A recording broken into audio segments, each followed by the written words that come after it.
It's time now for the best high school sports action from the WBCB Sports Network. Catch the best games from Bucks and Mercer County at WBCBSports.com and our Facebook page. Your home for high school sports is right here at WBCB 1490. Good afternoon, everyone, and welcome to Lawrence High School video streaming to the world. From the campus of Lawrence High School, it's Central Jersey Group 3 semifinal baseball action between the Lawrence Cardinals and Allentown's Redbirds, and I'm Bill Redner, and along with Jordan Hirsch and Rich Fisher, and our engineer of the day, Gus Barber, and on camera, Colin Summer, we'll have all the live play-by-play action. And this afternoon's game is brought to you in part by Bob Hope's Auto Repair, 903 Arena Drive in Hamilton Township, by your Capital Health System, your Mercer County Prosecutor, Angelo Onifrey, who would like to take this opportunity to congratulate both Mercer County teams for reaching this far into the state tournament, and also to wish players on both teams the best of luck this afternoon. By Haldeman Ford Subaru, here yesterday, here today on Route 33, and here in your future in Hamilton Township. By the teachers of the New Jersey Education Association, who would like to take this opportunity to wish all graduating seniors from both schools congratulations and good luck in your future. By Kessel Dermatology, the Revere Restaurant. Remember, Father's Day reservations, call the Revere at 609-882-6365. By Team Toyota, the #1 team on Route 1, right here in Lawrence Township. By the Trenton Thunder, opening day for the future of Major League Baseball comes to Mercer County at Thunder Park, June the 4th. By the Trentonian, and following in the footsteps and the bylines of the late great Joe Logue, Bus Sate, and George O'Gorman, we present with you today. We have the Trentonian's own Rich Fisher, who you can read about in tomorrow's editions of The Trentonian, or later online at Trentonian.com, along with Kyle Franco and Red Birch. Today's game is also brought to you by the Pride of the Burg since 1936, the Italian People's Bakery and Deli. Jammer Doors and Windows, look for their brand new showroom opening up right here in Lawrence Township this fall on Business Route 1. And today's game is also brought to you by Hyundai of Trenton and Mako at 1460 Parkwaside Avenue in Ewing Township, America's Body Shop. And Jordan, what a beautiful day we have here for you to bring great baseball action to the world at WBCBSports.com. Well, Bill, it is a great day for a ball game, and that was a great intro by you. Job well done. And yes, hello everybody, alongside the Mercer County Hall of Famer Rich Fisher. My name is Jordan Hirsch, here bringing you the call of the Central Jersey Group 3 semifinals between the top-seeded Lawrence Cardinals and the #4 seed Allentown Redbirds. Fish, so great to be back with you, and great to be back here at sunny Nautaucus Field on the campus of Lawrence High School, where the Cardinals will be looking to head back to the Central Jersey Group 3 championship game for the second consecutive season. But we all know that there's probably no team in this tournament that would more like to bounce them than these Allentown Redbirds. Oh, absolutely. I mean, we were there. This is the rubber match. Allentown took a 4-0 win in the first game in the regular season, and Eddie Worst threw a great game in that one. They won't see him today because he pitched the other day. But the second game, Mercer County tournament final, that was a game that just had rendered me speechless the way it played out. It was Allentown scored late to it was a 2-1 game. Allentown scored 2, then they scored 3 in the 6th, and it was 6-2. And you figured that was it. The heart was cut out of Lawrence, and then what happens? They get 4 runs in the bottom of the 6th, and they go on to win in 8 innings, 7-6. So that game is right on the minds of these Redbirds, and this is a game they really, really want. And these are Allentown, traditionally a great program over the years. They last got to the Central Finals in 2018, and Lawrence, a newcomer to the elite in the CVC, and they're looking for a return trip. But Yeah, Jordan. I mean, Allentown wants this game so bad they can taste it, and Lawrence knows that. Lawrence knows they're going to have to be ready, and Lawrence thinks, hey, we got something to prove too, because the season series is still only 1-1. So we want to, the thing is, that's not only a rematch of the teams; it's a rematch of the starting pitchers. Aiden Poop starting again for the Cardinals, and for the Redbirds. Tim Welsh. Tim Welsh is starting. They both started that MCT semifinal. Both pitched well in a starting role. I think Poop gave up a run and Welsh gave up 2 in like 4 or 5 innings that they pitched. So, I don't know. Does that make a difference because they saw them just a few weeks ago? Will they know these guys better now? I don't know. But look, these games, Lawrence has proven. If Lawrence has proven anything, it's no game is going to come easy. They had that belly burner the other day with Steinert that went 9 innings, and I expect to see another one, man. I wouldn't be surprised to see us go extra today, Jordan. Yeah, and I mean, hey, they're not called the Cardiac Cardinals for no reason. They have won more than half of their games via the comeback. And you talked about just how hungry Allentown's going to be to try to upend Lawrence and get revenge for that loss in the Mercer County tournament. Well, you got to believe the Cardinals are equally as hungry, if not maybe even more, to win this game, advance back to the sectional finals, and get another crack at it after they came up just short last year. Yeah, that's been their motivating force the entire year. Is let's not just get back there, let's win it. And look, Lawrence has a good young team. They're going to have a lot of guys back, but right now they have a cornerstone of 2 Division I players in Kelly and Kellen Moore, Robert Kelly and Kellen Moore. Now, if you're going to win something, now's as good a time as any to win it. And these guys they've won the Valley Division, but they haven't won a tournament yet since they've been here. And they really want to win some kind of championship from a tournament. And so that's a big deal. Allentown, Allentown's the same way. They got guys like Jack Sweeney going to Rutgers. The guy's had an unbelievable high school career. He's just a great player, fun to watch.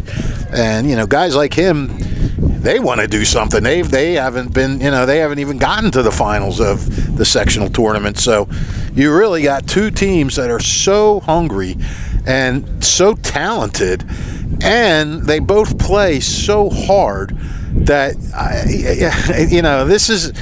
this is going to be the kind of intensity. A baseball game, it's hard to say, oh, this is really intense, because it's baseball. It's automatically ingrown, laid back in a way, but you're going to feel the tension in this one today, I think. Yeah, and I think both teams are going to have their fans out here in full force, kind of like how it was at Veterans Park on May 14th for that semifinal game. Yeah, but I think there's a difference in that this is a 3 o'clock in the afternoon game, so I don't know how many parents and people that want to come back, alumni, are going to be able to get out of work in time to get here for this game, Well, they can always watch it any place in the world right here at WBCBsports.com. It's a perfect segue. That's the perfect segue, pal. Take it away. And I'll tell you what, we're being driven down that road by Hyundai of Trenton. Car buying made simple at Hyundai of Trenton, 1655 North Olden Avenue in Ewing Township. They have over 100 new Hyundai models, from the Elantras and the Sonatas to SUVs like the Hyundai Santa Fe, Tucson, and Palisade, including hybrid models. Hyundai of Trenton has the inventory, including a huge selection of pre-owned certified vehicles. No market adjustments on any car in stock. Get an extra $1,000 rebate trade-in value towards any new vehicle. Hyundai of Trenton will buy your vehicle, folks, even if you didn't purchase it there. It doesn't make any difference. Fast payments, top dollar paid for your car. Hyundai of Trenton, car buying made simple at the area's fastest growing dealership, 1655 North Olden Avenue in Ewing Township, New Jersey. We'll be back with First Pitch right after these words on WBCB. Capital Health's primary care network continues to grow, bringing its extensive option of locations to your neighborhood. Whether you're scheduling a wellness checkup or not feeling well, advanced medicine starts with a Capital Health primary care doctor at locations near you. in Mercer, Bucks, and Burlington counties. To find a Capital Health primary care location that's convenient for you, visit capitalmedicalgroup.org. That's capitalmedicalgroup.org. Hi, this is Mercer County Prosecutor Angelo Honorfree, and I hope you're enjoying today's game. I'd like to commend today's students for participating in today's event. Being a part of extra... Hi, I'm Merrill Reese. Kessel Dermatology has a highly rated and award-winning dermatology team with over 130 years of collective clinical experience. They've been voted as the region's best dermatologist and doctor for 20 consecutive years. Over 1,500 five-star reviews from satisfied patients. Take care of your skin. Schedule an appointment with Kessel Dermatology.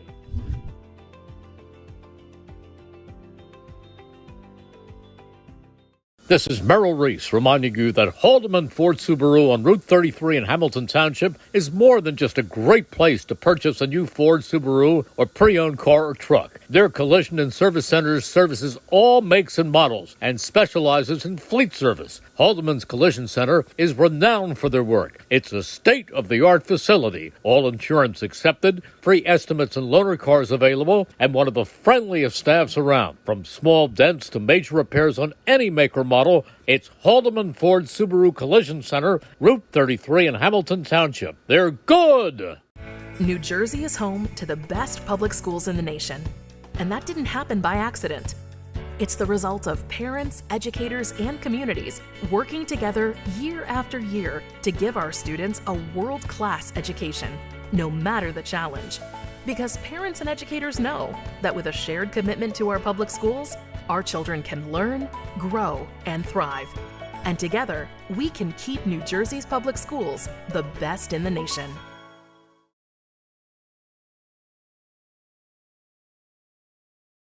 Hi, I'm Merrill Reese. Most people diagnosed with skin cancer are not even aware of their cancer. It's important to get a complete skin checkup. Kessel Dermatology offers a vast array of surgical procedures, including Mohs surgery, plus other non-surgical options. Take care of your skin. Schedule an appointment with Kessel Dermatology.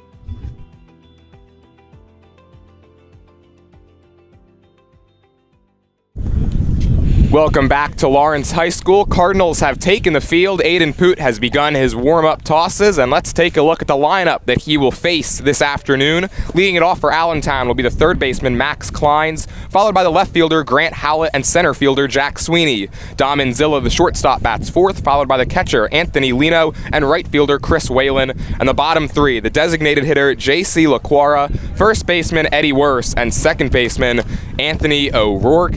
And they will face the sophomore right-hander from Lawrence, Aiden Poot, who in 45 innings this season has pitched to a minuscule 0.78 ERA, 71 strikeouts, just 5 earned runs allowed in those 45 innings, but he did struggle his last time out against Northern Burlington back on May 20th. Lasted just 4 innings in that game, gave up 4 hits, 4 runs, 3 of those were earned, a walk, and 5 strikeouts. He will have to be on his A game for the Cardinals to advance back to the Central Jersey Group 3 championship game here this afternoon.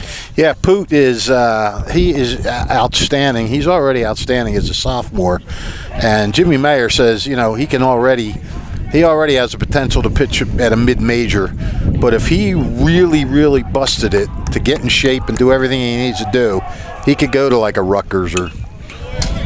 The Central Jersey Group 3 semifinals are underway with a foul ball off the bat of Max Kleins. The count, no balls and 1 strike, a trip to the sectional finals on the line. Lawrence looking to return for the second straight year.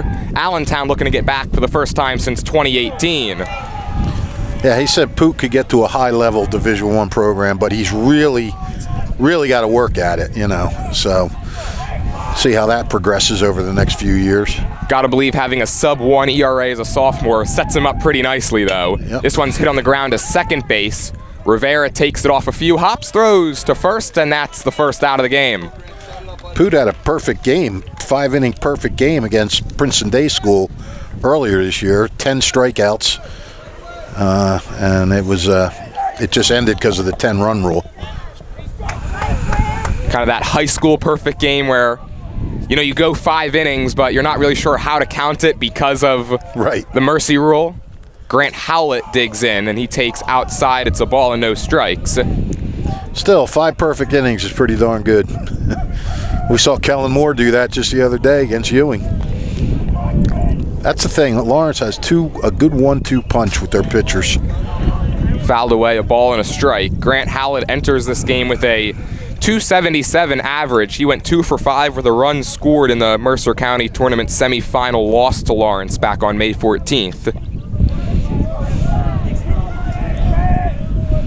1-1 pitch from Poot, off speed, and he could not check his swing, could Howlett, so it's a ball and 2 strikes.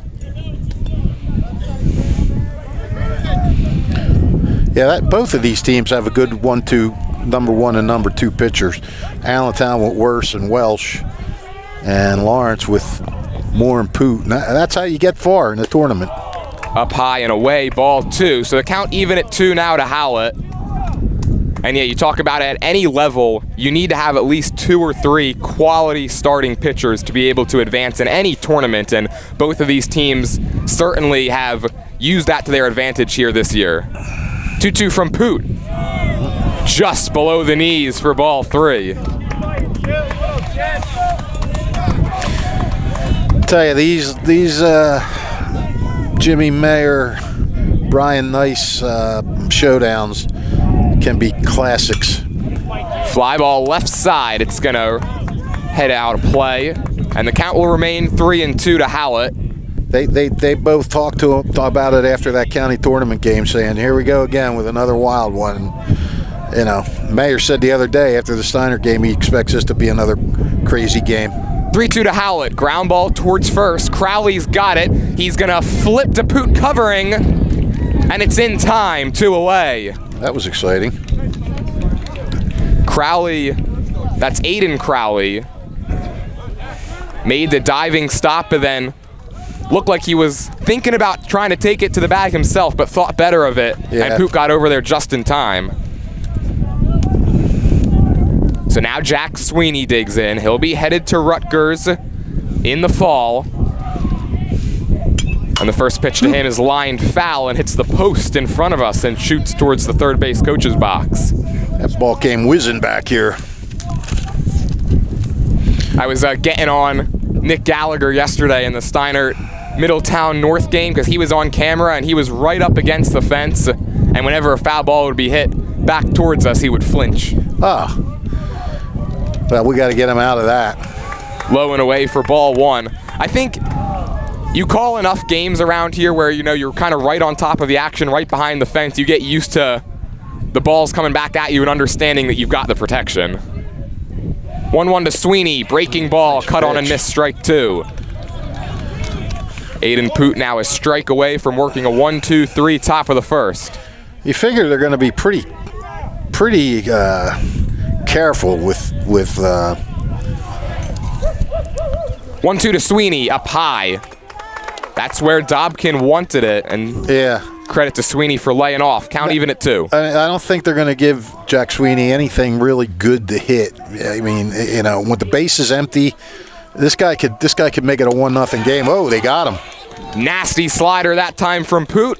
1-2-3 go the Redbirds in the top of the first. No score. We'll head to the bottom half of the inning. Cardinals bats coming up next on the WBCB Sports Network. Bob Hope's Auto Repair at 903 Arena Drive in Hamilton. Folks, it's trust, it's integrity, and reliability since 1986. This family-owned and operated auto repair shop has been servicing the greater Hamilton-Trenton area with fair, honest, competitive pricing for top-notch auto services. Hey, summer's right around the corner. Get your air conditioner tuned up for that hot, humid weather and make that car nice and cool. Alternators, inspection, emission system repairs, also tune-ups, brakes, repairing check engine lights. How many times are you driving down the road, the check engine light comes on and, oh my, what is it? You're panicking. Don't worry about it. Take it over to Bob Hopes. He'll fix it probably instantly. It's probably something minor, and he'll put your mind at ease. They do little details like that to major work, whether it's big, small, foreign, domestic, SUVs, it doesn't matter. Bob Hope's Auto Repair does it all at 903 Arena Drive right here in Hamilton Township. They're open Monday through Thursday, 8 till 6, Fridays till 5 p.m., closed Saturday and Sunday. Bob Hope's Auto Repair.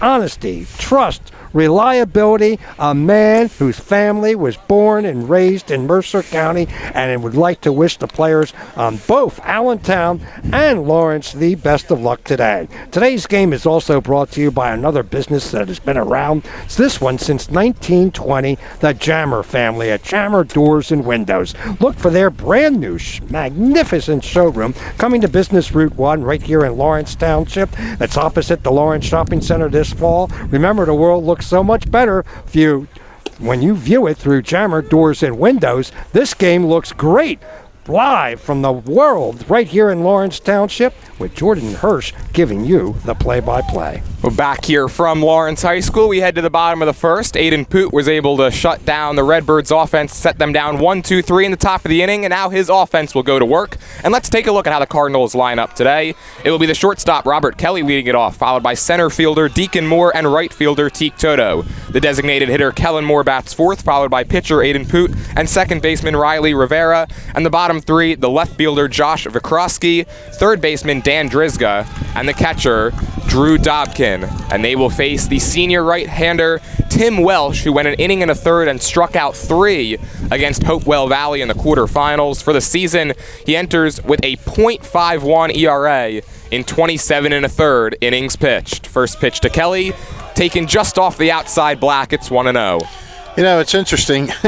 Yeah, one of the supposedly fun things about the state tournament is that 1-0 to Kelly, up and in ball 2. Is that you're excited to play teams you haven't seen, teams out of the area, Shore Conference, Middlesex Conference. These two teams have gotten no such joy. It's This one's lined foul. Kelly got a good fastball there to hit and knocks it to the backstop, so it's 2-1. Allentown beat Hamilton and Hopewell to get here, and Lawrence beat Ewing and Steiner. So far, neither of these teams have played out of the CVC in this tournament, which it kind of stinks. 2-1 is taken low for ball 3, and it's very possible that the winner of this game will face Robbinsville in the championship game. Right, wouldn't that be something if all 4 of your games are against your CVC foes? Certainly adds to the rivalry of the tournament, I think, though. Well, and it shows the power of Kelly takes ball 4 inside. A leadoff walk for Robert Kelly, and he's on first for Deacon Moore. That's a nice start for Lawrence. Cardinals did score in the bottom of the first in the quarterfinal win against Steinert. Then they were held off the scoreboard until Connor Williver was hit by a pitch to walk it off in the 9th. Throw back to first, and Kelly's in there with a head-first dive. On deck is Teak Toto, who missed that Steinert game with a hamstring pull, or what did he pull? Groin pull? Yeah. He's going to try to gut it out today. We'll see how that goes. And we've got a time called by the home plate umpire, and he's going to warn the Lawrence dugout not to bang on anything. Shoddy construction? Could be. You got him. Throw back to first, not in time, as it was a little bit low that time over to worse. And I think just trying to maybe make sure that everybody is able to be locked in out on the field is what that time was for. First pitch to Moore. He squares and pulls it back, but takes a strike on the inside corner. Deacon Moore, a .341 hitter. 22 singles, 4 doubles, 2 triples this year. Squares again. This time will take a ball. Snap throw down to first by Lino. And again, Kelly is in safely. Hey, talk about Central Jersey 3. I mean, over half, almost half the Central Jersey 3 was CVC teams. More squares again. This time he bunts it in the air. Charging it is Kleins. He's got it. Throw back to first, and they double up Kelly. Just like that, 2 down in the inning. Teak Toto will be the batter, and a heads-up play that time by Max Kleins over at third. Yeah, that's the last thing you want to do is, when you bunt, even if it's a bad bunt and they get the lead runner, at least you got somebody on, you pop it up, and that's the risk because you got that runner breaking, and they're going to gun him down, and that's exactly what happened. So now it will be Toto giving it a go today with that pulled groin. Still in the number 3 spot, his usual position in this lineup, and he's ahead 1-0. You got to give a little shout out. Speaking of the groups, Nottingham is a lone Group 2 team from the CVC, and they got beat in the quarterfinals. But what a season they had! After going 0-5, they won 14 of their next 15 games before losing in that state game. And you know what? They should have been in the Mercer County tournament. I think they got jobbed. 1-1 is low for a ball, 2 balls and a strike, and especially looking at Nottingham, I mean, nobody expected them to be where they got to, especially after that 0-5 start. After 0-5, to rally back like that, I mean, jeez. There's a few teams like that in our area. Florence, another one. I was reading in your paper today, Hal. Yeah, Florence has come on strong because they're a 9th seed, I think, and they're playing in the semifinals. Yep. Counts 3 balls and 1 strike to Teak Toto. Welsh ready out on the mound. His 3-1. Inside, ball 4. Second walk of the inning allowed by Welsh, and now the dangerous Kellen Moore will dig in.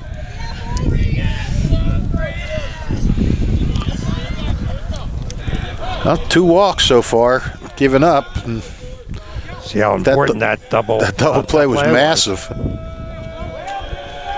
Toto takes his short lead off of first. Kellen Moore will be headed to Lafayette in the fall, but he's focused on the here and now. And he takes a first pitch fastball in the inside corner. It's 0-1.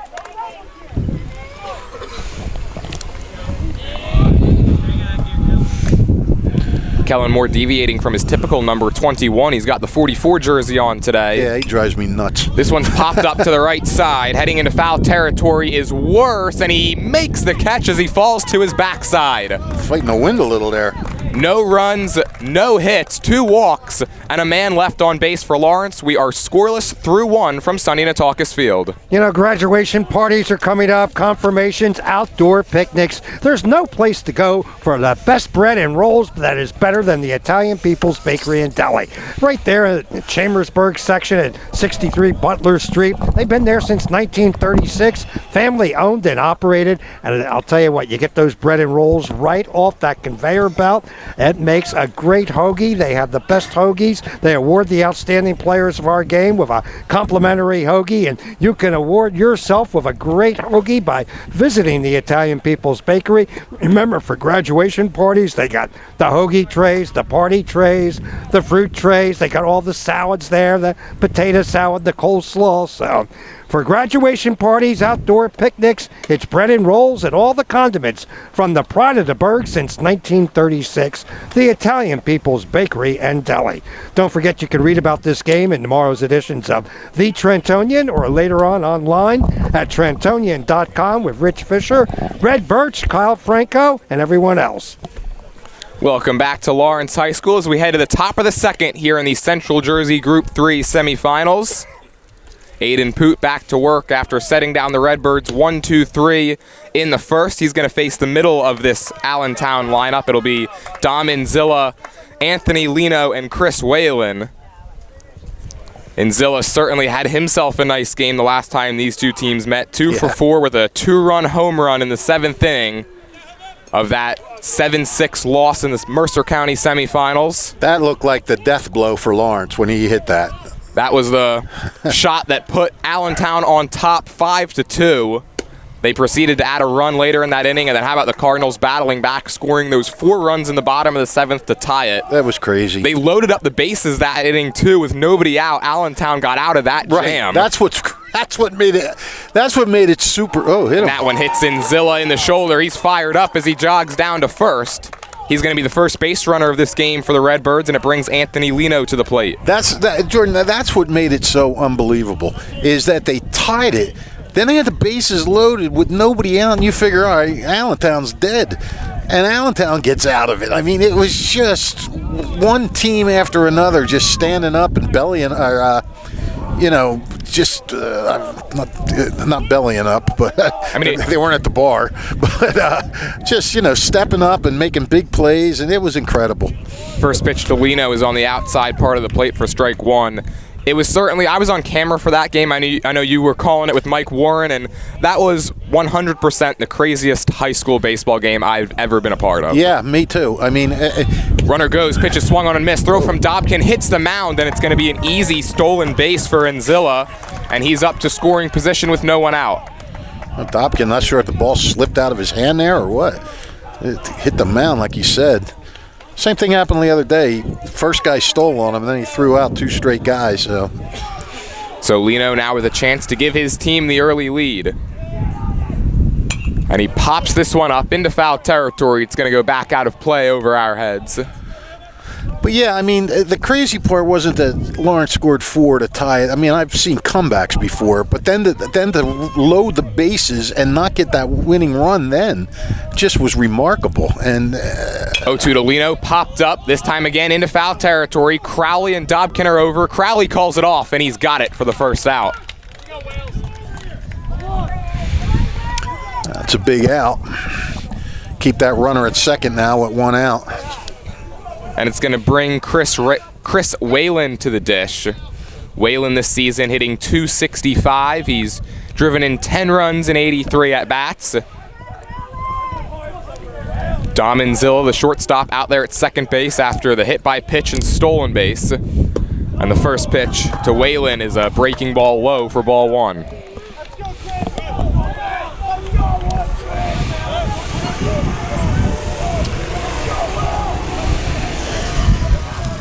On a 1-0, Whalen takes the same pitch for ball 2. And now Dobkin's gonna jog out to the mound and have a word with Aiden Poot. Seems the strike zone has eluded him a little bit here through these first 3 batters of the second. That was a very quick meeting. I guess you could say at the mound, it never even really made it to the mound. Hey, throw strikes. Maybe that's what he said. Pretty much. Hey, you got this. Yeah. Pat on the back, right back up there. You got this. Well, now Poot steps off, maybe trying to start a cat and mouse game with Enzilla out there at second. 2-0 to Whalen. Now he squares and takes ball 3 in the dirt.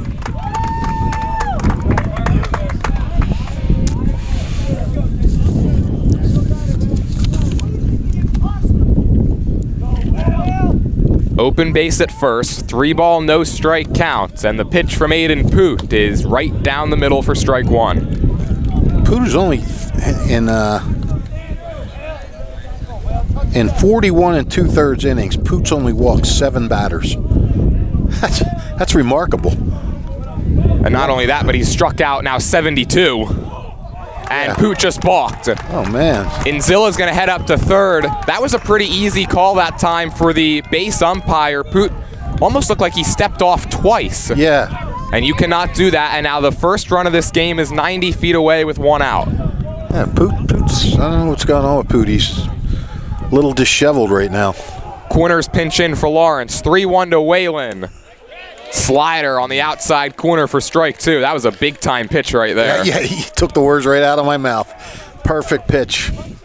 So now the count is full. The corners will take a couple of steps back. They're still playing normal depth up the middle.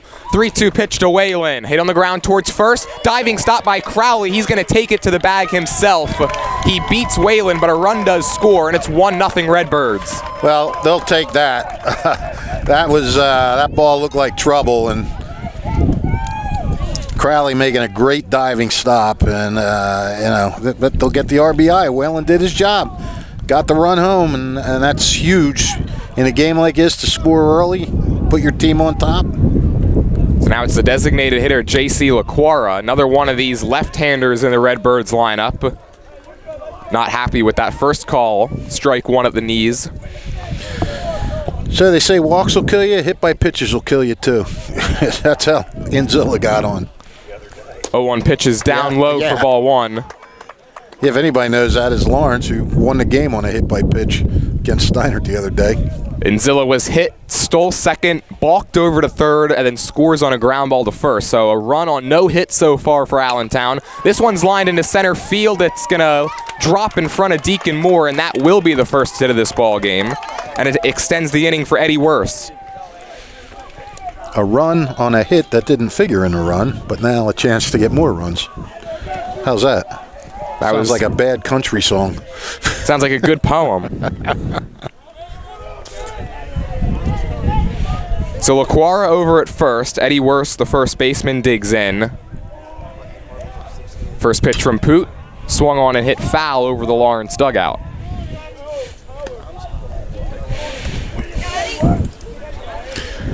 Yeah, slowly starting to see fans filing along that outfield fence. And I get the feeling that the later it gets in this game, the more you're going to see. 0-1 to Worse is hit up the middle, a base hit. It goes whizzing past Poot on the mound. LaQuara moves up to second, and there's 2 on now for O'Rourke. Well, Poot had an easy first inning, but he's not really fooling anybody right now. Back-to-back hard hit balls right up the middle, and now Jim Mayer is going to take his slow trot out to the mound. Don't forget today's game brought to you by Angelo Onifree, your Mercer County prosecutor, who would like again to take this time to congratulate both teams for getting this far in the tournament. And remember, as Angelo Onifree always says, parents, keep your children involved in activities after school. Whether it's a school, it doesn't have to be athletics. It could be a school play, the marching band, the choir. An active child after school is a pathway to success. This message brought to you as a public service by your Mercer County prosecutor, Angelo Onifree. So here's Anthony O'Rourke, who in limited playing time this season, he's only had 18 at-bats coming into this one. He's hitting .278, and the first pitch to him is swung on and fouled away. Big chance here for him. O'Rourke has 5 runs batted in on the season. How many hits does he have? 5 for 18. So 5 hits, 5 RBI. So he gets good production out of his hits. 0-1 to O'Rourke. Slider away, 1 ball and 1 strike.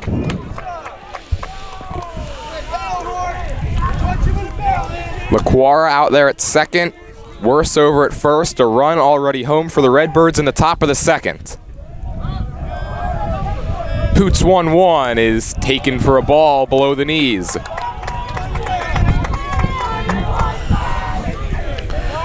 Early game issues for Lawrence. Cardinals certainly accustomed to being in this situation. 2-1 pitch is down and away. It's 3-1. And now if you're O'Rourke, you gotta believe you're gonna get something good to hit. Yeah. The lineup would flip over to Max Kleins, who's on deck. 3-1 coming from Poot, and it's down low, ball 4. He's walked the bases loaded. Wow. Poot's it's just a struggle for him right now. Again, his last start back on May 20th only lasted 4 innings, gave up 3 earned runs in that game. And after he allowed a run here in this inning, he had nobody out on base with 2 outs, but back-to-back singles and a walk, and now the lineup flips over to Max Kleins. Yep. First pitch, breaking ball, hits the outside corner for strike 1. Hey, you wonder if that balk affected him? Like, sometimes that gets into a guy's head. I got called for a balk. I got to watch myself. No balls and 1 strike, the count on Kleins, who grounded out to second base last inning. This one's hit up the middle, off of Poot. Crowley's going to race over to pick it up and then throw to first, and Kleins beats it out and another run scores. Wow. A lot happening on that play. The baseball was pinballing around the infield. It's going to result in an RBI single for Kleins, and it's 2-0 Redbirds. Yeah, Kleins hit that hard off of Poot. And I mean, Lawrence did everything possible to try to get the runner, but there was no way. And that's huge. That's a huge 2-out run for these guys, and now they're in a position to get more. And it'll bring Grant Howlett to the dish. Bases still loaded with 2 outs. Now 2 home in the inning for Allentown. First pitch coming to Howlett. Fastball, strike 1. Well, Poot's got to get out of this and keep this close, because Lawrence has not been tearing the cover off the ball of late. They're going to need a low-pitched, low-scoring game if they're going to win this thing. Allentown would love to blow this open. There's swing and a miss, and it's fouled off. So they say that Howlett did get a piece of it, so it's now a no-ball, 2-strike count. And yeah, this Lawrence team, they average 5.9 runs per game, but they haven't scored more than 5 runs since that Mercer County Tournament semi-game back on May 14th. Right. Yeah, they've all kind of slumped. They've done it 9 times previously. And if Hallett can figure out a way to get on here, and then you got Sweeney coming up, that's really big for Allentown. 0-2 pitches up high, 1 ball and 2 strikes. It's Worse over at third, O'Rourke out at second, and Kleins at first. Howlett looking to give his team some separation here in the early going. 1-2 from Poot. Up high again, ball 2. Allentown dugout fired up. Robert Kelly now with some words of encouragement for Poot out on the mound. Jack Sweeney in the on-deck circle.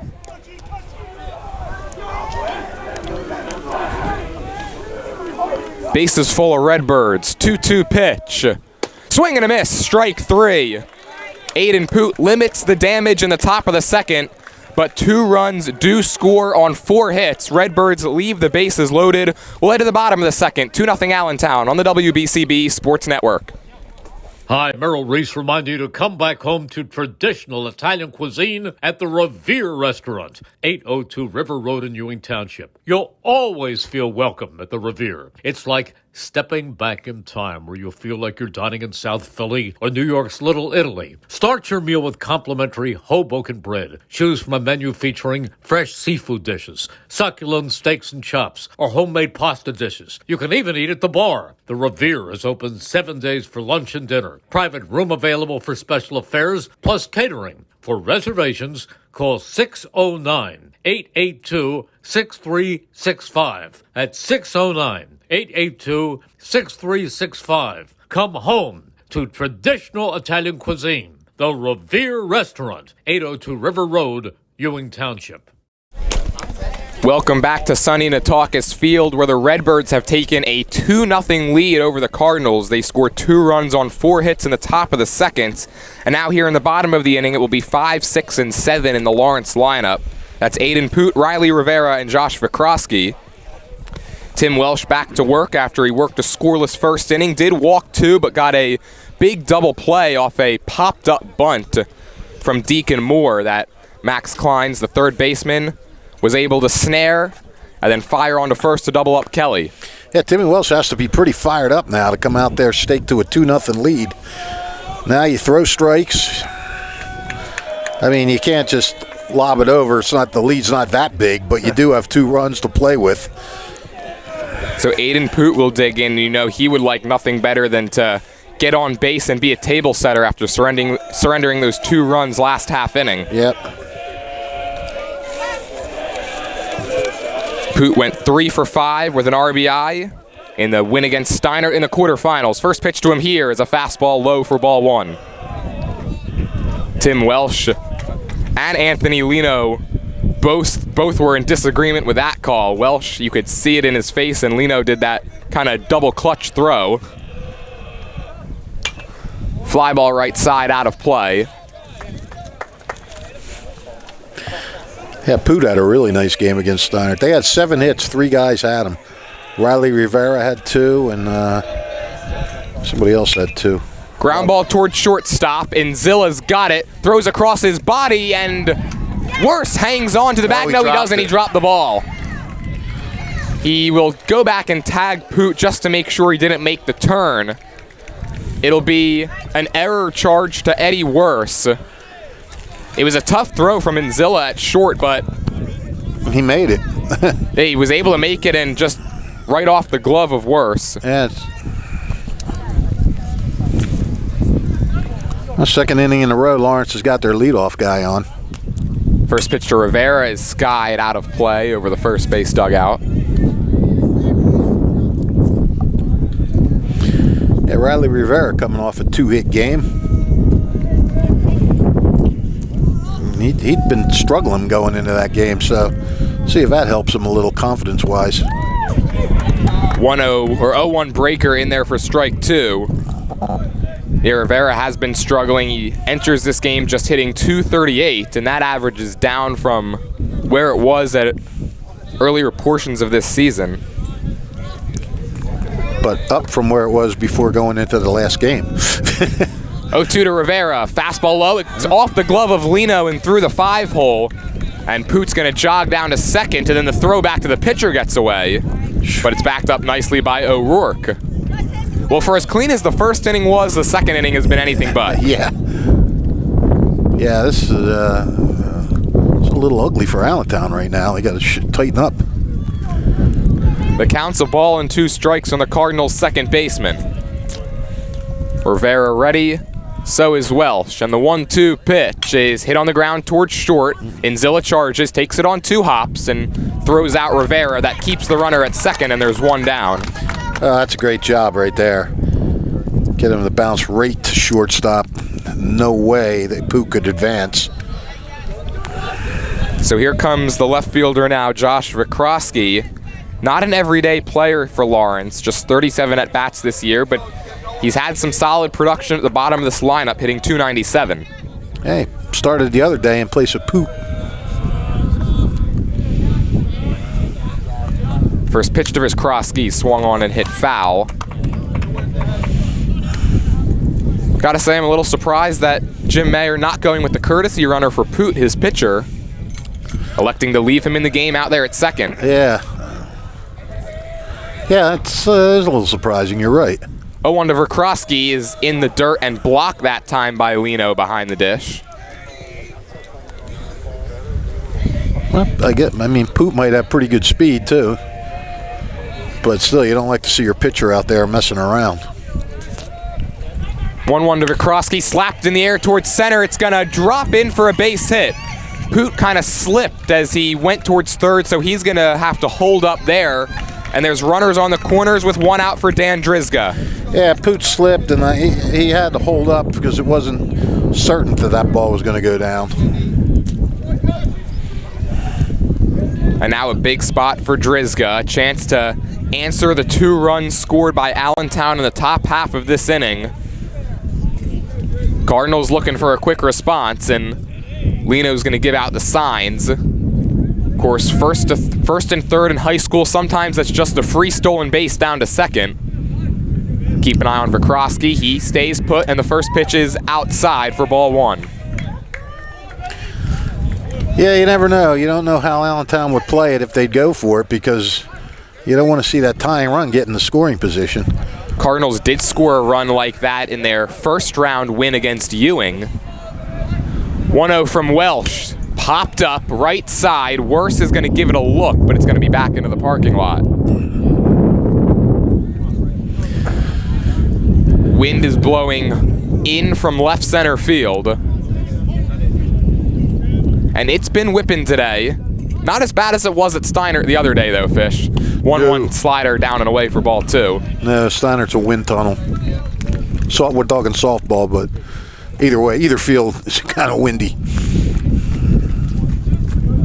Time called at the plate. Poot over at third, Vikrosky at first. And Welsh will fake a pickoff. Both runners back easily. 2-1 to Drizga, swing and a miss, strike 2. He fouled it.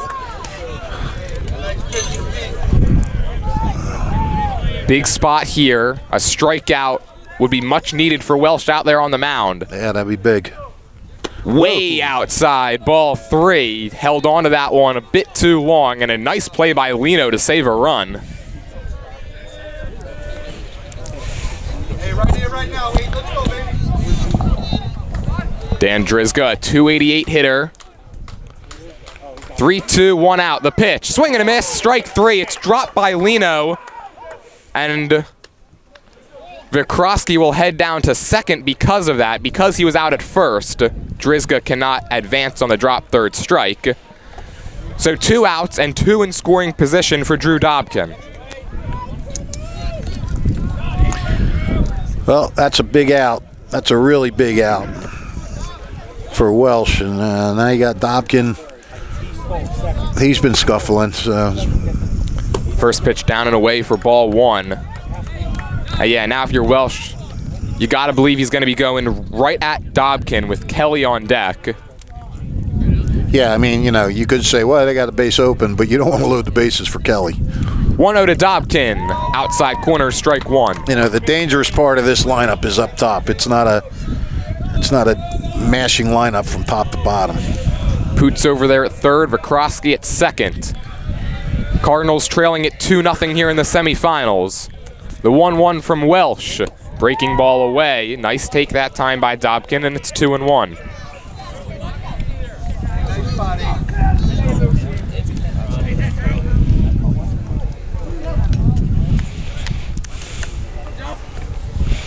On a 2-1, Dobkin takes ball 3 down and away. Another one of those fastballs that Welsh pulled out there on the mound. Let's go all the way back, Dave. Robert Kelly waits on deck. He walked back in the first. 3-1 to Dobkin. Fly ball right field. Heading over on it is Whalen towards the line, and he's got it for the 3rd out. Cardinals threaten in the second, but do not score. Allentown up 2-0 as we head to the 3rd. So if you're looking for a great place to dine for Father's Day, we suggest the Revere Restaurant, 802 River Road in nearby Ewing Township, New Jersey. Folks, it's like a little bit of South Philly or Mulberry Street up in Little Italy and Manhattan. It's converged right there along the historic Delaware River at 802 River Road in Ewing Township. The Revere has been cooking great food since the 1800s, and they continue to do so today. It's family dining at affordable prices. They simmer their gravies, that's right, not salsas, but their gravies from the morning throughout the day to garnish your homemade pasta dishes that evening. They have the fresh seafood, the steaks, the chops. They got it all right there at the Revere. The Revere Restaurant, open 7 days. Don't forget for graduation parties as well, and other off-premise or on-premise catering, the Revere does it. For Father's Day reservations, call them at 609-882-6365. The Revere, 802 River Road and nearby Ewing Township, New Jersey. Today's game also brought to you by Jammer Doors and Windows. Remember their brand new showroom coming soon, the Route 1 here in Lawrence Township, opposite the Lawrence Shopping Center this fall. But don't forget, Jammer Doors is now open at 2850 Brunswick Pike, right off of Business Route 1 in Lawrenceville, and also over at the Orley Grist Mill at 10 North Main Street by appointments, and open during the week too. That's Jammer Doors and Windows, featuring Raynor garage doors and openers. Jammer since 1920, bringing you quality products, and they do their own installation. No subcontractors, so avoid that big box stores and save some money on quality doors from Jammer Doors right here in Lawrence Township and Yardley. Welcome back to the Central Jersey Group 3 semifinals. Allentown on top 2-0 as we head to the 3rd. They sent 8 men to the plate last inning, and now it'll be 3, 4, and 5 due up for the Redbirds. Jack Sweeney, Dom Inzilla, and Anthony Lino. Aiden Poot was a little bit slow getting back out to the mound after he was on third when the last inning ended. First pitch to Sweeney is ripped into left field, a base hit, and it gets right on by Vikrosky. It goes to the wall. Sweeney busting it. He's going to get to second with a slide, and he's in there with a leadoff double in the 3rd. Hey, Dom, you know what to do here, Dom. Let the lady off here. Hey, Dom, just another AB here, Dom. Aggressive approach that time by Sweeney. He liked the first pitch he saw and ripped it into left field. Vikrosky did everything he could to cut that one off, but was just unable to.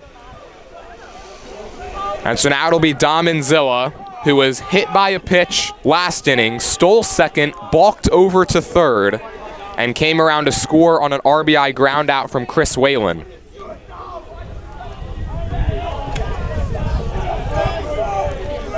First pitch swinging here, pops it up, shallow right. Crowley is there on the infield, and he puts it away for the first out. Redbirds have come out aggressively here in the third. It worked to their advantage with Sweeney, but not so much there. Looks like Lawrence does have some bullpen action. Tough to make out who that is warming up down there. Sectional semifinals, Aiden Poots already surrendered 2 runs. Gotta believe his leash is somewhat short, and now Chris Whalen's first pitch swinging, and he comes up empty.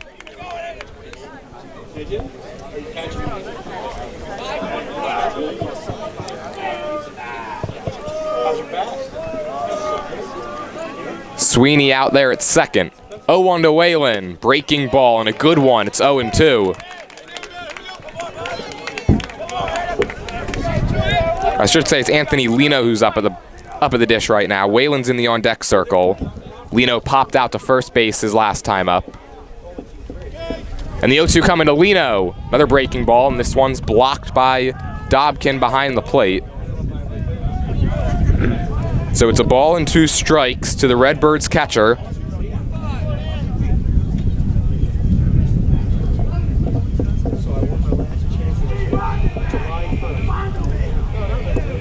On a 1-2, Lino lines it into left field. It's going to get down in the gap and go right on by Vikrosky to the wall. Sweeney will score easily. It's another double for Allentown, and it's 3-0.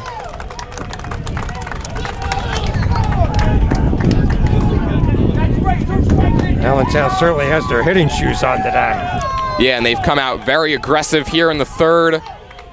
They've got a couple of fastballs to their liking, and now Jim Mayer's gonna walk out towards the mound, lineup card in hand. Let's see if he makes a switch. Poot has given up 3 runs in 2 1/3. Still no signal to the pen.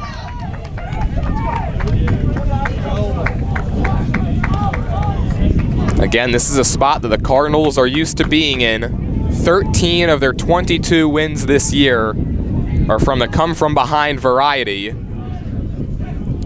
And Mayer is going to show some confidence in his young right-hander. He's going to leave Poot in the game. Courtesy runner out there at second base. That's John Ryle.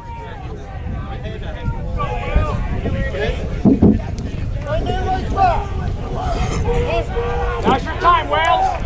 So now it's Chris Whalen to dig in. Runner on second and 1 down. First pitch, and this time the Redbirds take it, and it's 0-1. Stay confident up there, kid. So what?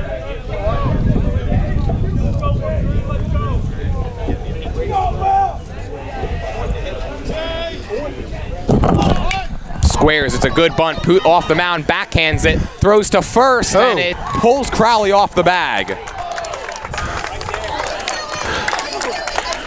Perfect bunt drop by Whalen. Ryle will advance to third, and they're on the corners with 1 out. What are you giving him there? Gotta believe that's a hit. It would have been a really close play over at first. Yeah, I think so too. I'm really surprised that he's staying with Poot at this point. Keep the pressure on, boys. So now J.C. LaQuara will dig in. Singleton came around to score last inning.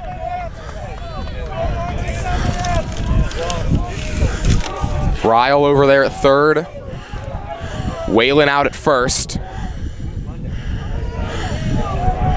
The first pitch to LaQuara, taken for a strike. Throw down to second is picked by Kelly. Whalen fake the steal, and he holds up at first. And that's a good play by Kelly out there, because that could have been a disaster. Yeah, Kelly. Sometimes great defenders make great plays that are not, they don't go down in the box score, but they're still great plays. Another bunt, it's dropped down perfectly. Coming for the plate is Ryle, underhand flip, not in time. It's 4-0 Allentown. Wow. They're getting it done. Big and small. Yeah, the hard hits, 2 doubles in this inning, and now 2 bunt hits as well. Well, I'll tell you what, they're starting to build a pretty nice lead here, and they still got runners on. They're tacking on, which is exactly what you want to do, and that was a well-executed squeeze play there. So here's Eddie Worst. Runner from second goes. The ball is in and out of the glove of Dobkin. It's a stolen base for Whalen. And again, there's runners on the corners with one out, and everything is going right for the Redbirds. Yes, it is.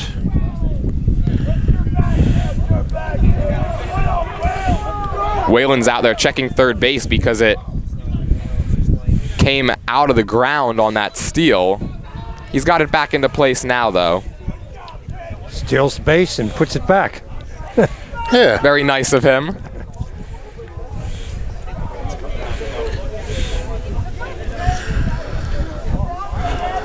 See it, Eddie.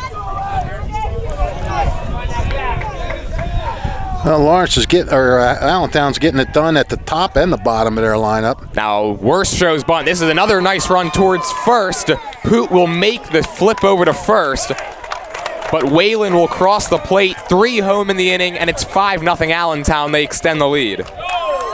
Well done. I mean, this is a picture-perfect inning if you're Allentown. So 2 down now, and Anthony O'Rourke will be the batter with a runner out at second. How did that guy get to third? Stolen base. Oh, he stole. Okay, trying to catch up. First pitch to O'Rourke, and he swings at it, skies it towards right. Toto doesn't have to move very far. Now jogs in and makes the grab.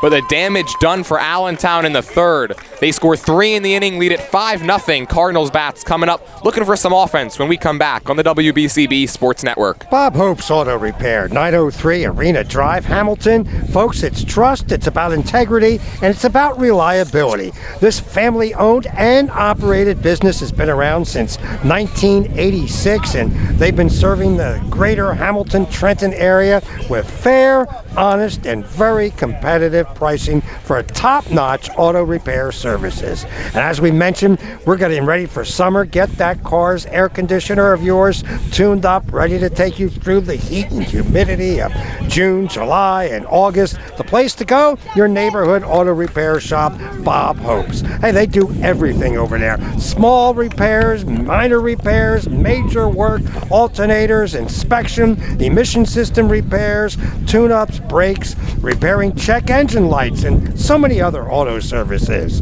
Their full-time staff of certified ASE mechanics handle all major and minor repairs, both foreign or domestic.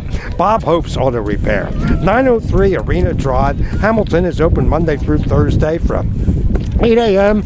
till 6 p.m. Fridays 8 till 5, closed on weekends. And it comes, your car is one of the most expensive things other than your home that you'll ever purchase. You're going to want to put it into the hands of somebody you can trust to maintain that car. Keep it running smoothly without incurring a lot of expense.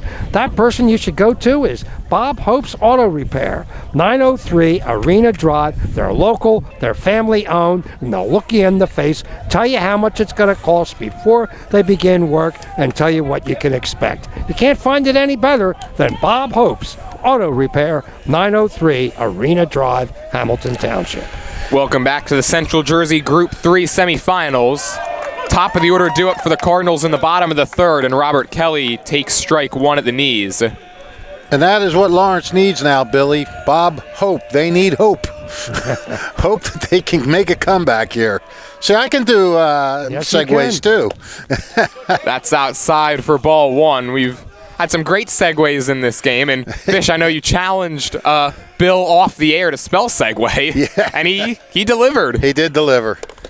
Kelly swings and misses. It hops out of the glove of Lino, so it's a ball and 2 strikes. But the Cardinals certainly need hope, and they need base runners, trailing at 5-0 here in the bottom of the third.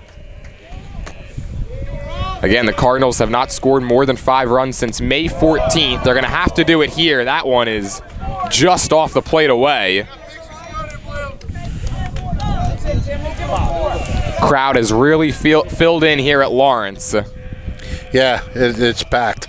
2-2 to Kelly. Outside corner and a called strike 3.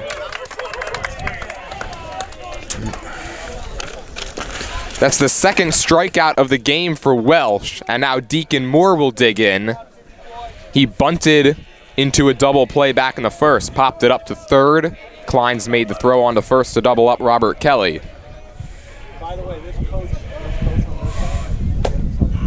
Fastball low and inside. Lino tried to frame that one, but to no avail.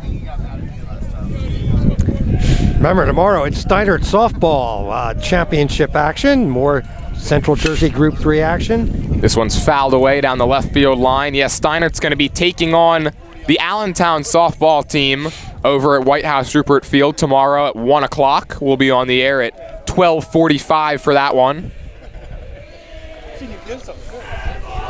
1-1 to Moore. Hit on the ground, foul up the first base line. And the winner of this game moves on till Monday.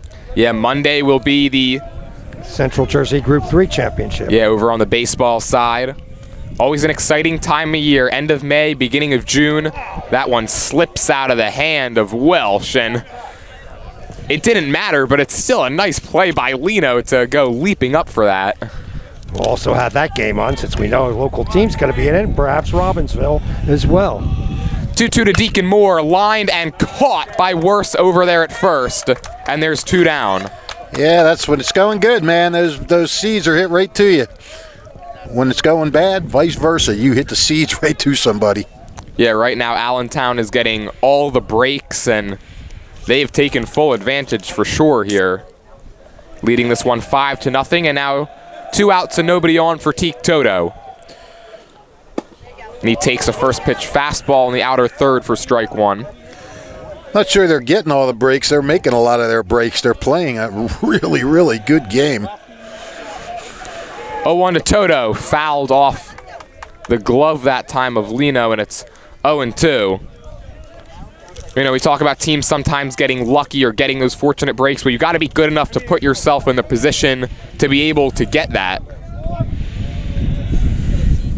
And the Redbirds have certainly done their job through the first 2 2/3 of this one, as Welsh delivers a curveball in the dirt for ball 1.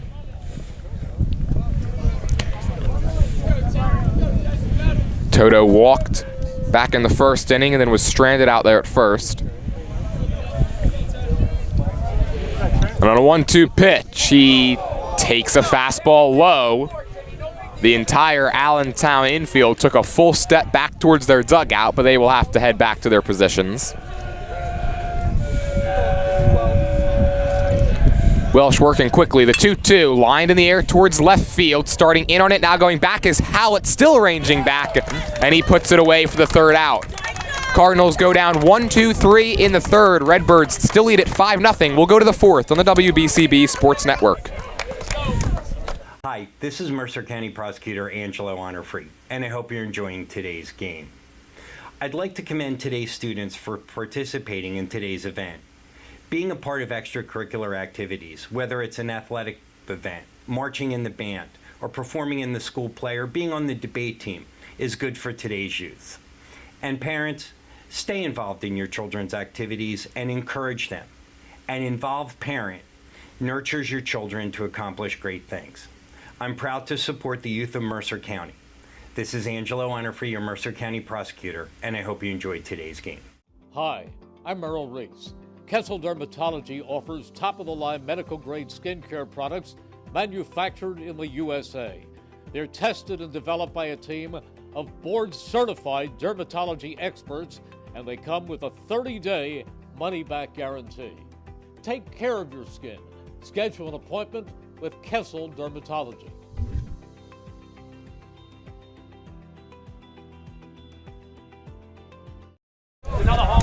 Welcome back to the Central Jersey Group 3 semifinals. We head to the fourth with Allentown on top 5-0, and they're going to have 1, 2, and 3 in their lineup due up here. It's Max Kleins, Grant Howlett, and Jack Sweeney. And so Aiden Poot back to work out there on the mound after an easy first inning. He retired the Redbirds 1, 2, 3. He's given up 2 runs in the second, 3 in the third. And in a tournament game, you can never have too much separation. Kleins will dig in. He's 1 for 2 with an RBI single in the second inning. First pitch to him here is up and away for ball 1. I'm sure this is a do or die inning for Poot. I mean, if he gives up any more, I got to think he's coming out. Looks like it's Kellen Moore warming up in the Lawrence bullpen. Wow, interesting. That fastball is down and away for ball 2. Well, he didn't have a lot of pitches, right? You were keeping his pitch count the other day. He's pitched in the first 2 games of this tournament for Lawrence, swing and a miss. Right, but Strike against one. Steiner, didn't he have a low pitch count when he took him out for Kelly? Yeah, he So, didn't throw a whole lot in the quarterfinal game, so he's probably got some left here today. right. 2-1 pitch is fouled over the head of Kellen Moore in that bullpen, and it's 2-2. And I mean, hey, there's no tomorrow. If you got your big gun, you got to fire him off. Yeah, I'm sure Jim Mayer would have loved to hold Kellen off for the championship game on Monday, but you got to get there first. And trailing at 5-0, you got to dig deep now if you're Lawrence. Cardinals have had a ton of comeback wins this year. This one will have to probably be the most electrifying one. If they 3-2 declines, ground ball towards second. Rivera's got it, and he makes the throw to first, and there's 1 down. How many pitches has Poot thrown so far? That's a good question. We don't have a actual pitch counter here, but I've got to believe it's probably 50s or 60s. I thought you were doing it. I thought you did it as the game went along.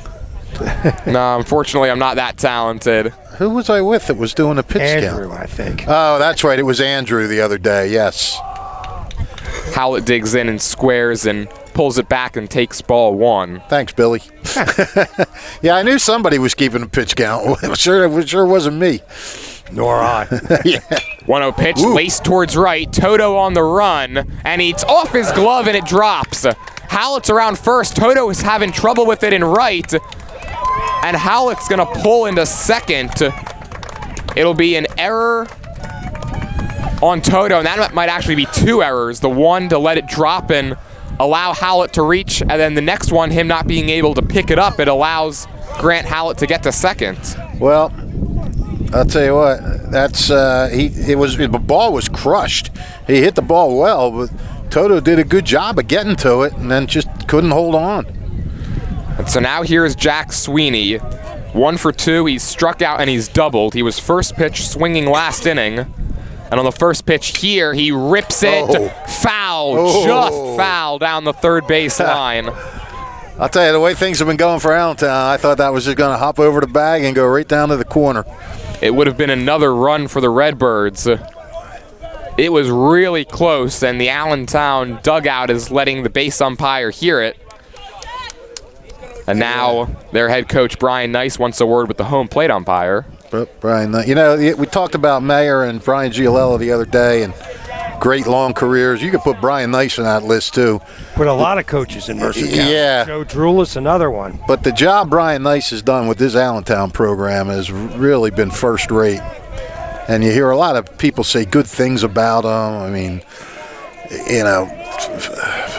0-1 from Poot is outside for ball 1. Yeah, Allentown, they enter this game at 18-8. Their last 20-win season came in 2018, which is when they won the sectional finals. Yep.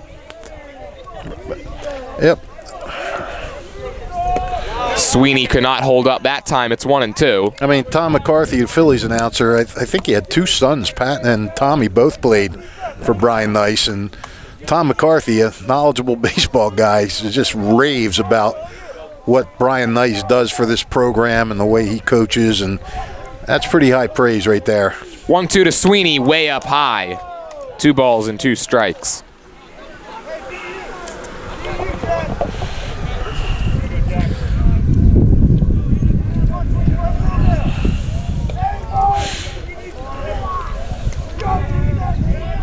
Two from Poot, and this one's off the arm of Dobkin, pops high in the air, and Howlett's going to advance to third. Yeah, I was just going to say, right before that pitch, when a guy is struggling like Poot is, the last thing you want to do is make an error and let somebody else get on base. And he had a shot at a clean inning, and now now he's wild pitched the guy to third, and you're still dealing with. If not the top hitter, one of the top hitters in central New Jersey. Infield in, 3-2 to Sweeney, swing and a miss, tied him up in knots that time. And there's 2 outs here in the 4th. That is a big-time strikeout from Poot. Yeah, it was, and Sweeney tried to hold up. couldn't quite do it, and that was a big-time strikeout from Poot. It's the second time Sweeney has gone down on strikes in this game, and so now Dom Inzilla will be the batter.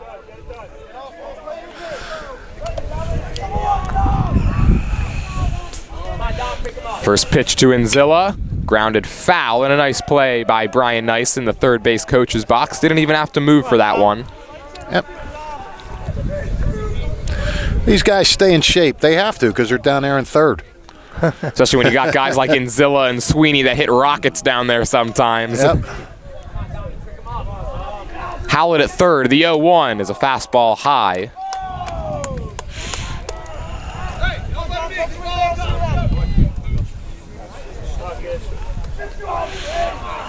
It must not be Kellen Moore warming up because he's right now over towards the dugout as the 1-1 is taken low for ball 2. Oh, yeah, that's... Right now, no one's warming up over there. There is a player down there in the bullpen, but he's not throwing. But it's not Kellen Moore who's standing on the outside of the Lawrence dugout. 2-1 to Inzilla, lined foul by about a foot down the left field line. Well, they are flirting with that left field line, aren't they?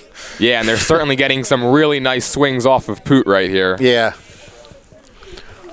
I think Jimmy Mayer, if he'd probably like to bring somebody in at the top of the inning rather than bring him in a pressure situation. I'd like to see Poot get out of this. 2-2 to Inzilla, swing and a miss, and he does so. Leaves a runner over at third. We will head to the bottom of the fourth. Allentown still leading it 5-0. Thunder Baseball returns this coming June 4th. Right here, Tuesday, you can catch all the fun and excitement of a Thunder game throughout the summer. For ticket information, visit TrentonThunder.com. That's TrentonThunder.com. Or give them a call at 609-394-3300. Again, that's 609-394-3300. Post-game firework nights, Tuesday dollar dog nights, and pork roll Fridays throughout the season. Trenton Thunder Baseball, big league futures, made right here in Trenton, along the Delaware River. You can go from the Revere, get a pregame meal, right up 29 to Thunder Park, and you can see great baseball, tomorrow's future stars of Major League Baseball get their start right here in Trenton at the Thunder. For more ticket information, it's TrentonThunder.com. Remember, opening night, June 4th, plenty of tickets available. And hey, if you have private business meetings, you want to have them at the Thunder, they can accommodate. They have suites, they can accommodate up to 50 people. They have everything. They have picnic stands out there. It's a great place to bring the entire family in. Folks, it's affordable and it's a beautiful ballpark. Thunder Park, the home of the Trenton Thunder. Welcome back to the Central Jersey Group 3 semifinals. We're off to the bottom of the fourth, and it's going to be 4, 5, and 6 due up for Lawrence. That's Kellen Moore, Aiden Poot, and Riley Rivera. Cardinals, they've been winning games recently with their pitching. They've only allowed an average of 3 runs per game this entire season. Coming into this one, they'd given up just 82 runs, which was tied for the second lowest in the CVC. Tied with Heightstown, the only team that had allowed fewer was Robbinsville. They had allowed 81. But they're going to have to do it with their offense here today if they want to get back to the sectional finals. That's right. I mean, they're going to have to win a game with their offense. That's exactly right. 1-0 pitch to Moore, fought off foul. It's 1-1. And you take a look at some of the names in this Cardinals lineup, and they certainly have the firepower to be able to do so. But so far, Tim Welsh out on the mound has been fantastic. He's given up just 1 hit through the first 3 innings. Yeah, he struggled with his control early. A couple of walks in the first inning, and then an error and a single. Put runners on second and third in the second. But yeah, he's pitched very well. And you look at this Lawrence lineup, and you look at the averages: 371, 333, 320, 356, 314. But of late, they're just not hitting the ball. They've kind of gone into a tailspin offensively here toward the end of the season. But there's a leadoff walk. And that's something that I'm sure will excite the Cardinals dugout a little bit. They're just trying to get base runners right now any way they can. It's the third walk of the game issued by Welsh, if there has been one blemish on his start so far. Yeah, Lawrence needs to, they don't need all 5 runs in this inning, but they need to start chipping away here if they're going to make a run. They got to, just get something positive going. So, like, hey, all right, we're on our way back now. Tim Welsh, like you said, has been in control. That was another good block that time by Lino to hold Kellen Moore over there at first. 1-0 pitch to Aiden Poot is taken for strike 1 on the inside corner. Aiden Poot reached via an error in the second inning. 1-1 pitch, slapped foul, and the count goes to 1-2.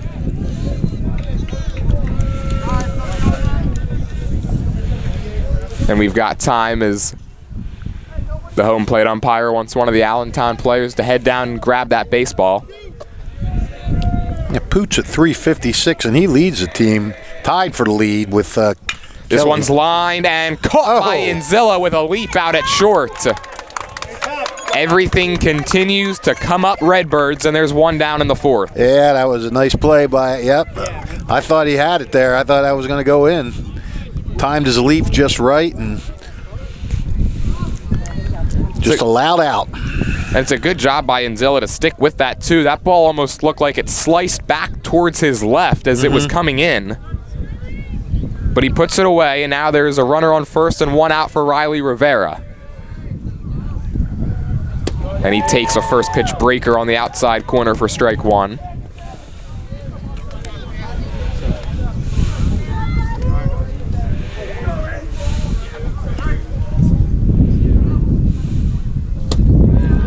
Fastball this time, couldn't shoot the corner, and the count's even at 1.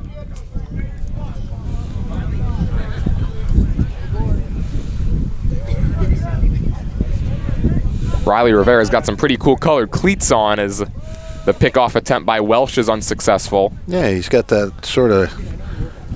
Almost look like basketball shoes that he's got on right now. Got a glow about him on those sneaks. Neon glow. 1-1 to Rivera, fastball in the left-handed batter's box for ball 2. Rivera grounded out to short in the second inning. Remember when neon with neon signs was the sign of a lot of restaurants and a lot of businesses. Oh, yeah. That was cool. That made you excited to want to try to stop in. 2-1 to Rivera in the dirt, ball 3, and again Lino doesn't let it get too far away. Not buying that one. Come on. Well, Welsh doesn't want to put another guy on a free pass. You got a 5-0 lead, man. You want to throw strikes. And he doesn't do it there, so it's the 4th walk of the game issued by Welsh.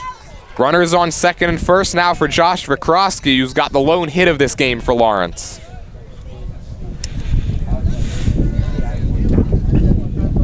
Don't forget, you can read about this game in tomorrow's editions of The Trentonian online.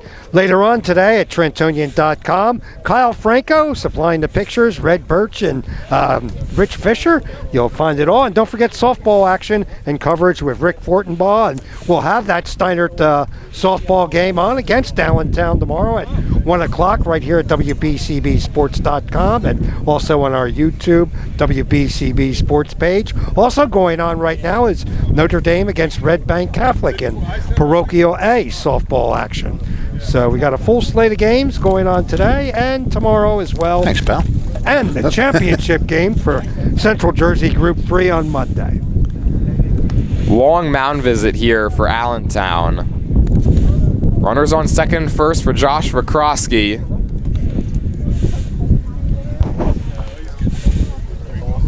Both have reached via the free pass.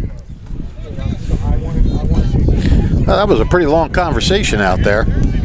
Yeah, I wonder if maybe they noticed something with Welsh's mechanics perhaps and try to get that situated before any more damage is allowed. And I'm sure they were saying too, look, don't be cute. Throw strikes.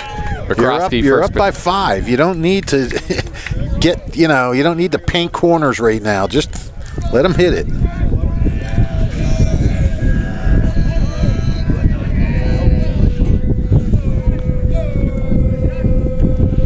Oh, 1 to Vikrosky is lined towards deep right field, going back on its Whalen, gets turned around, leaps up in the air, and makes the catch. Wow.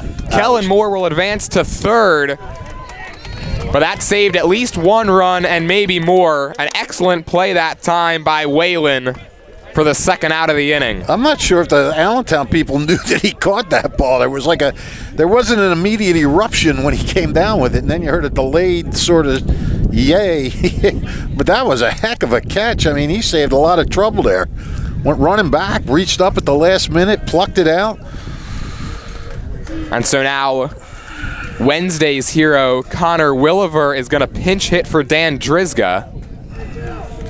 He, of course, was hit by a pitch in the 9th inning for the game-winning run against Steinert in the quarterfinals. Rivera at first, Kellen Moore over at third. First pitch to Williver is a fastball down low for ball 1. Tell you what, a couple of pretty good defensive plays in this inning have really kept Allentown from having a blow-up inning. Yeah, the line drive to Inzilla at short, and then that last play by Whalen in right. This one's again hit towards right field, but it's going to go back out of play. I mean, I thought that was over his head. He just kept chasing it back and back. And Billy, you had a better view of it. What did you think? I thought the wind was playing havoc with it. Oh, okay. That's what I thought. All right. Either way, nice catch. 1-1 to Williver. Breaking ball, strike 2. Tim Welsh looking to work out of a jam for the second time in 3 innings. Runners on the corners, 2 down. 1-2 to Williver. Fly ball left field, it's short and left. Here comes Howlett, still coming, and he makes the catch on the run in fair territory to retire the side. No runs, no hits, and 2 left for Lawrence. We're off to the 5th. Redbirds on top, 5-0 on the WBCB Sports Network. Say, folks, car buying made simple is right there at Hyundai of Trenton, 1655 North Olden Avenue, Ewing Township. Over 100 new Hyundai models, from Elantras and Sonatas to SUVs like the Hyundai Santa Fe, Tucson, or Palisade, including hybrid models. Hyundai of Trenton has the inventory. Believe me, I've been there. They do have a huge inventory, a huge selection of pre-owned certified vehicles, no market adjustments on any car in stock. Get an extra $1,000 rebate, trade-in value towards any new vehicle. Plus, they'll buy your car even if you didn't purchase a car. Fast payment, top dollar paid for your car. Hyundai of Trenton, car buying made simple, and the area's fastest growing dealership at 1655 North Olden Avenue in Ewing Township.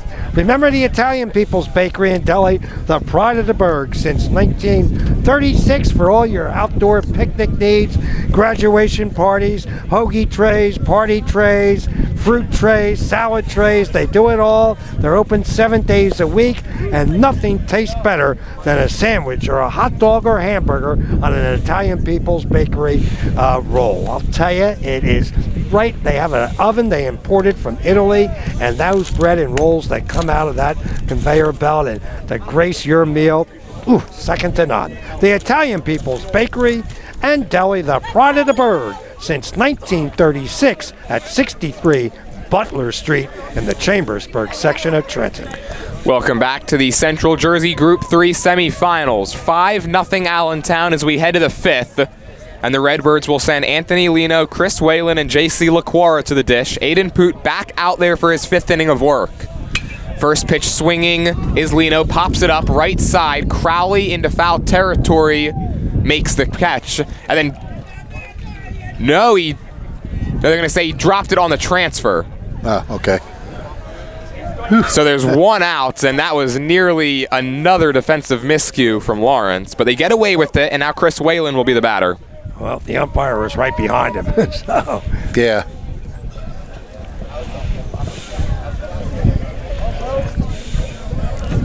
First pitch to Whalen, and he swings at it, flies it towards shallow right. Toto takes a few steps back and makes the grab, and quickly there's 2 down here in the 5th.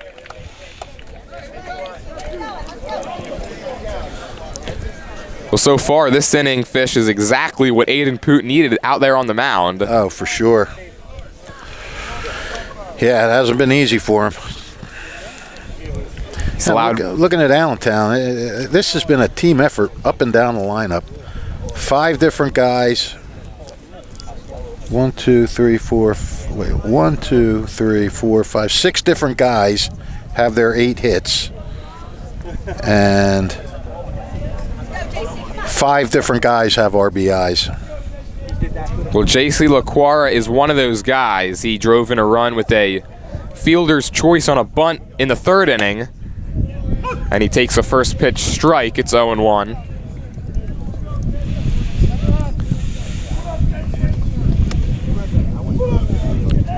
Oop, I gave them too many hits.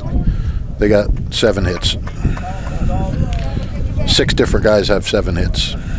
We'll forgive you, Fish. J.C. LaQuara's got a couple. 0-1, and it's outside, and the count's even at 1 now to LaQuara.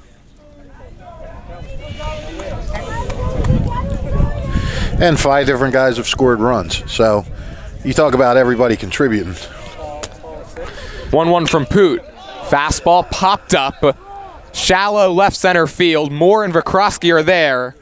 And Vikrosky makes the grab to end the inning. So it's a quick 5-pitch inning and a much-needed one for Aiden Poot out there on the mound. Now his offense needs to do the work. They trail at 5-0 as we head to the bottom of the 5th. Don't forget, today's game is also brought to you by Haldeman Ford Subaru on Route 33 in Hamilton Township. Here yesterday, here today, and here tomorrow, supporting the community for over 40 years. The Haldeman family, synonymous with outstanding service, outstanding sales. Remember, for complete body repairs, auto body repairs, you visit the Haldeman Ford dealership on Route 33. See Dan Wheeler.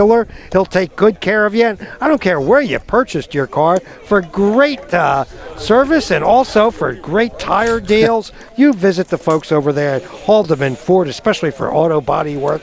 Say hello to Dan Wheeler. And speaking of Dan Wheeler, Sunny Bray Little League action coming up in June, as they will be hosting the District 12 Little League tournament at the end of June, going over to the July 4th holidays. But currently, we have Lawrence today with Allentown, the winner to move on till Monday. Again, you'll be able to watch right here on WBCB, 1490.com and WBCBsports.com. Tomorrow it's Steiner and Allentown and Central Jersey Group 3 Championship softball at 1 o'clock with Jordan Hirsch and Rich Fisher on the helm. Yes. We'll be back with you on the air in less than 24 hours from now. But right here, the Cardinals in search of some offense. They trail at 5-0 as we head to the bottom of the 5th. And Drew Dobkin is going to lead it off against Tim Welsh, who has walked 4, but he's only given up 1 hit and has shut down these Lawrence bats through the first 4 innings. You know, and I talked about the contributions up and down the lineup. And how about the contributions in the field? Welsh is pitching a great game, but when he needs defensive help, he's getting it. I mean, this is, up to this point, this is as complete a game as a team can play. 1-0 pitch of the fastball that time. Welsh gets the inside corner, and it's a ball and a strike. Drew Dobkin flew out to right field and is only at bat back in the 2nd. This one he rockets up the middle, and it's a leadoff base hit in the 5th for Dobkin. And it's going to turn the lineup over for Robert Kelly.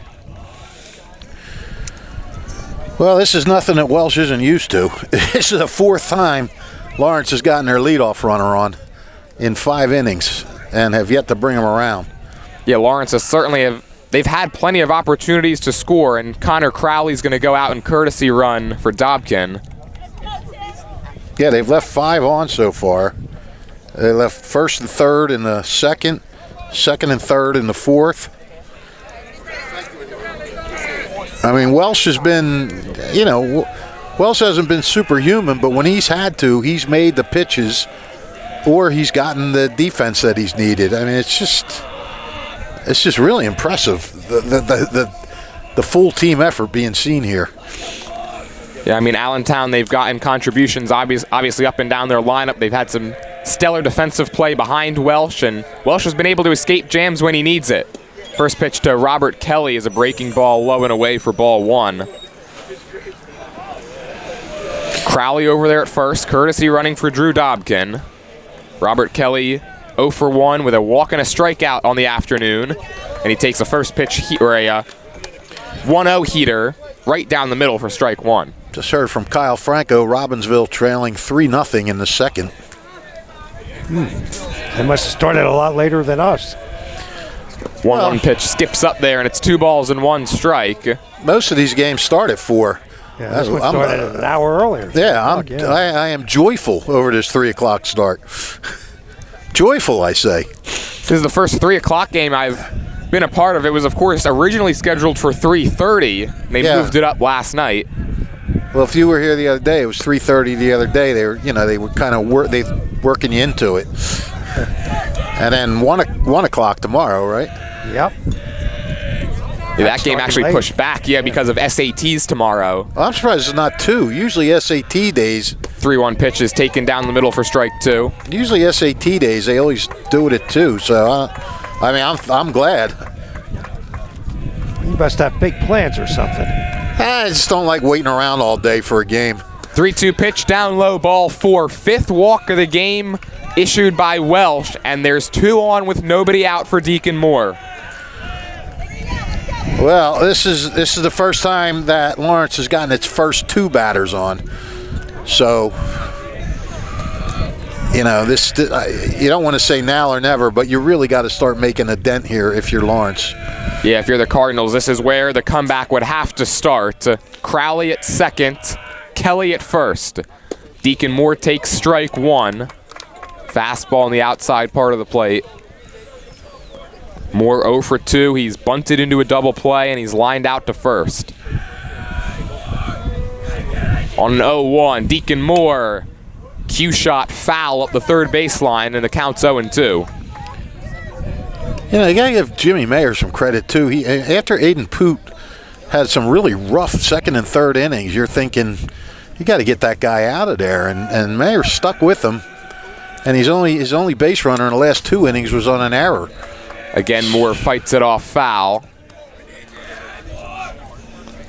So that's a good sign. You know what your pitchers can do. You know what's wrong with them. First 2 guys have reached in this inning. 0-2 pitch to Deacon Moore. Breaking ball up and away that time. It's a ball and 2 strikes.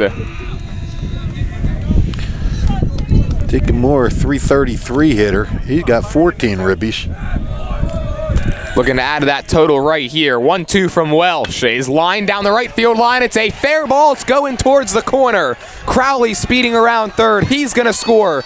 Kelly, he's going to put the brakes on at third. It's an RBI double for Deacon Moore, and the Cardinals are off and running. It's 5-1. Well, that's a clutch hit for Deacon Moore. He got behind 0-2 on the count. Hung in there, took a ball, and then he just really turned on one. Got it to stay fair right down the line. And that's just a huge hit. I mean, you brought in a run, and now you have 2 guys still in scoring position with nobody out. And another meeting on the mound, and that's going to do it for Tim Welsh. 4+ innings. He's given up so far just the 1 run, but the 2 runners out on base are his responsibility. He strikes out just 2 in those 4+ innings of work. And he's going to turn it over to Maddox Watson. Watson, a junior on this Allentown team. He's gone just 12 2/3 innings this year with a 3.87 ERA. He's given up 15 hits, 7 earned runs, and he's only struck out 6 in those 12 2/3 innings. He certainly is a contact pitcher. And today's game is being produced by Gus Barber, and video camera work is being done by Colin Summers. And we'd like to thank them for their contributions, because you talk about a team effort. Without gentlemen like Gus Barber and Colin Summers, we wouldn't be able to bring you these games on WBCB. And thank you, fellas. Their efforts. And I have to tell you, Rich, as folks like you and I who've been around for a long time, this week I've had the pleasure to sit by Andrew Myers the other day, and today Jordan Hirsch, and these two young men do an outstanding job on their play-by-play, and I mean that sincerely. They keep us young as well. And it's an honor to listen to them and to be a part of this broadcast with them, and they come prepared and they know what they're talking about. And you folks out there, you should follow these young men's careers, because who knows, they could be the next Tom McCarthy, people you could be listening to. Could be the next Keith Noonan. Yep, the next Keith Noonan as well. Yeah. They do a tremendous job.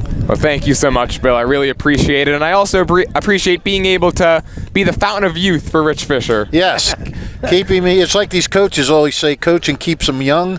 I need you guys. If I had to do every game with Billy, I'd be about 90 years old by now. People would be sick of hearing our stories. Oh, God, yeah. Well, the Cardinals right now looking to put together a fifth-inning rally. This is where Allentown has had their struggles this season. It's holding leads. They haven't had trouble really getting out to those advantages, but their bullpen has blown some games late. We certainly saw that when these two teams faced off on May 14th in the Mercer County semis. Right. Runners on second and third, nobody out for Teak Toto. First pitch from Maddox Watson is rocketed towards deep right center field. Whalen going back, so is Sweeney. Sweeney calls him off, makes the catch as he falls to the ground. Runner will tag and score, and it's a 5-2 ball game, and Teak Toto's got himself an RBI.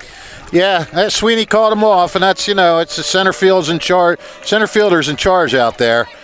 So he said he had it, and but that's an absolute great at-bat for Teak Toto. He got the run in, and he got the runner over to third with less than 2 outs. And now you got another chance for another fly ball to make it a little closer. So here's Kellen Moore. First pitch to him is a fastball just below the belt for strike one.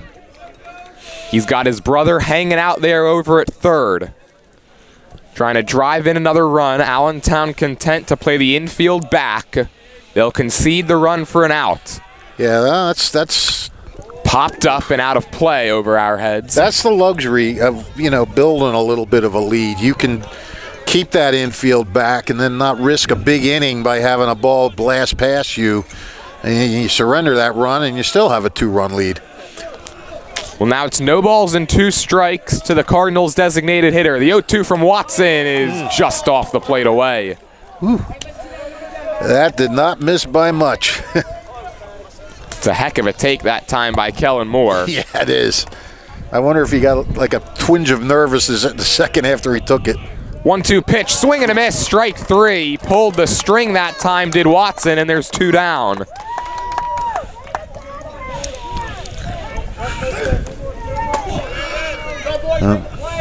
Moore not happy as he goes back to the dugout.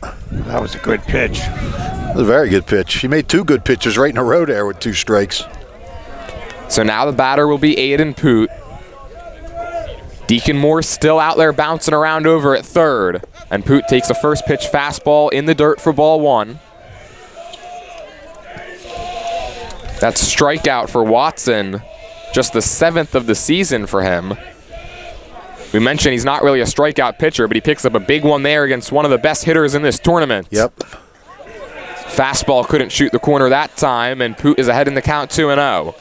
Yeah, we're certainly not sure how this game's going to end up, but if the score stays along these lines, you're going to look back at that as a massive strikeout. 2-0 to Poot. Down low and away. 3 balls and no strikes. Riley Rivera waiting in the on-deck circle. Open bases at first and second, and now Eddie Worse, the top pitcher on this Allentown team, is giving some words of encouragement to Watson out there on the bump.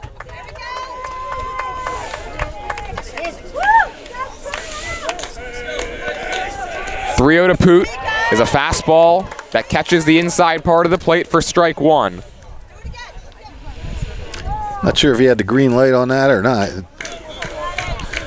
He took it, but... 3-1 pitch, line drive towards right center field. Sweeney on the run, and he makes the grab. Wow. Jack Sweeney with another excellent defensive play for Allentown. Keeps the trouble at a limit. That's a Division I play there, folks. That's why Jack Sweeney's going to Rutgers. It's not just because of his big bat. It's from plays like that in the outfield. That was a huge, huge play, saving a run and saving more trouble, and tip your hat to Mr. Sweeney. Cardinals do get 2 across in the inning, but it could have been worse. They trail it by 3 as we head to the 6th on the WBCB Sports Network. Hamilton Township in Mercer County is fortunate to have many fine businesses that serve our community. Saul Funeral Home is a 4th-generation family-owned business proud to support our local schools and community. Their compassionate and caring staff is there for you and your family. They'll bring the closure you deserve while also celebrating the life of your loved one. Visit their website at saulfuneralhomes.com. That's saulfuneralhomes.com. Saul Funeral Home at 3795 Nottingham Way, Hamilton Square. Summer starts here at Team Toyota, and with inventory arriving, we have new Toyotas available for immediate delivery. Or don't wait at all. With over 100 certified Toyotas in stock with low mileage and great warranties, you can drive one home today. And trust our service centers to get your vehicle ready for your next road trip. Just schedule online and save time and money. To start your summer in your new Toyota, visit teamtoyota.net. Our employees are part of your town, part of our family, and we're all part of the team. Welcome back to the Central Jersey Group 3 semifinals. Allentown on top 5-2 as we head to the 6th. And a new pitcher now for Lawrence is Robert Kelly. And that leads to a slew of defensive changes as well. Aiden Poot moves to center field. Dan Drizga is now at short. And Deacon Moore is over at third. Robert Kelly comes into this game in 22 innings of work this year. He's given up 14 hits, 7 earned runs. He's walked 11 and struck out 42. He's pitched to a 2.23 ERA. And Kelly, he did earn the win in relief against Allentown in the Mercer County semifinals, but struggled in that one. In 3 innings of work, allowed 7 hits, 5 earned runs, walked 3, and did strike out 6. But he, of course, was on the mound when the Cardinals were making that comeback, and he got the win despite kind of struggling through those last 3 innings. And he's going to have to be a lot sharper here because you can't really let Allentown get any more runs across if you're the Cardinals. And the first pitch to Eddie Worst is down low for ball 1. And Allentown, conversely, wants to put some more on. I mean, they know better than anybody, what's at stake, what Lawrence can do late in the game. So they want to just make sure they keep tacking on if at all possible. On a 1-1 pitch, Eddie Worst takes a fastball down low, 2 balls and 1 strike. Well, while Robert Kelly was warming up, he unleashed a couple of pitches to the backstop, which of course is something you don't want to see. No. High chopper, right side. Kelly off the mound, he's got it, and he's just going to take it to the bag himself, and there's 1 down.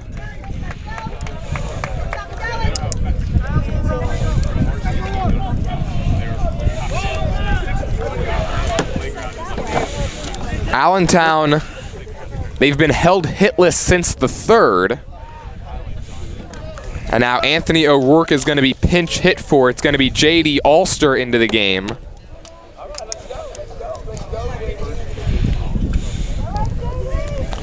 Ulster comes into this game. He's had just 19 at-bats on the year.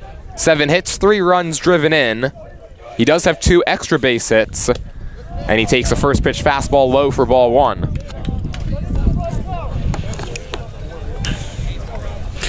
Well, Kelly is their probably the top closer, one of the top closers in the CVC, and I mean you can't mess around now. You can't, like you said to start the say, you can't give up any more runs. You got to keep the score where it's at.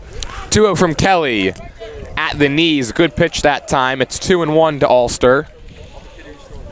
And Allentown is just, you get a little nervous when you get those. They get those 2 runs back, and now it's a three-run ball game with still 2 innings to go. It's a close pitch that time that Ulster pulls the bunt back on, so it's 3-1. And that's way outside for ball 4. So a 1-out walk to Ulster flips the lineup over to Max Kleins.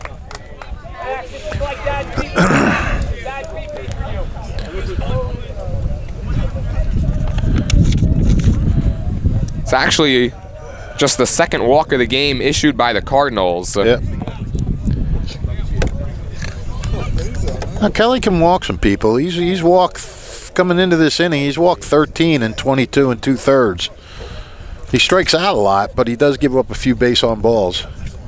And Jim Mayer back out to the mound to have a word with his right-hander. Max Kleins, who's come into the dish, is 1 for 3. He's got an RBI single, and he's grounded out to second twice. Lawrence got those 2 runs in the 5th. And they had a chance to get even more, but Deacon Moore was left over at third. And right now it's up to the pitching and defense to keep the deficit where it's at. All right, Max, here we go, buddy. Go, Max.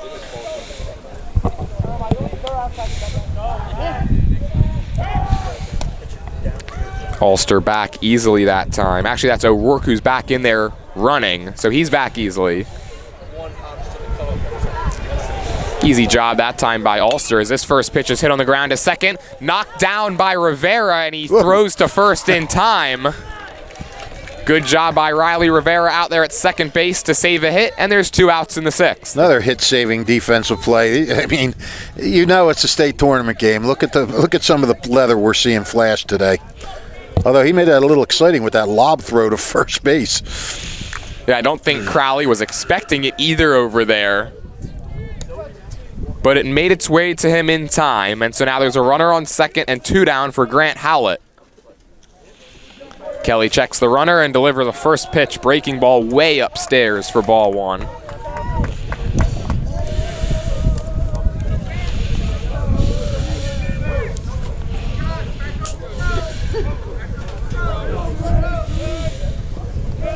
On a 1-0, Howlett swings and misses late that time on a heater. That's a big runner out there on second for Allentown. Looking to get it back to a 4-run game. Yep. I'm sure they'd love to see that, you know, take a little of the sting out of those 2 runs they gave up in the bottom of the inning. Especially after how it went in the Mercer County semis.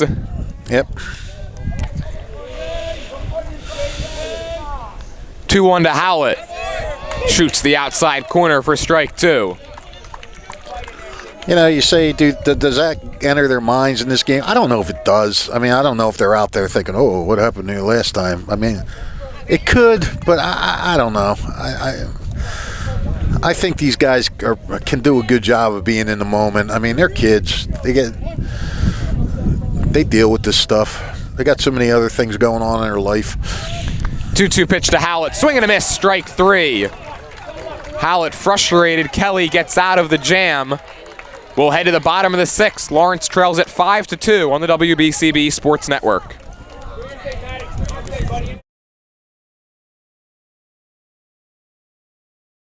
Hi, I'm Merrill Reese.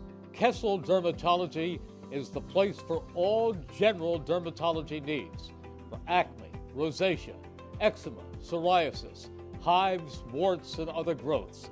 They have a friendly and courteous staff, and they can usually offer appointments within 24 hours for emergencies. Take care of your skin. Schedule an appointment with Kessel Dermatology.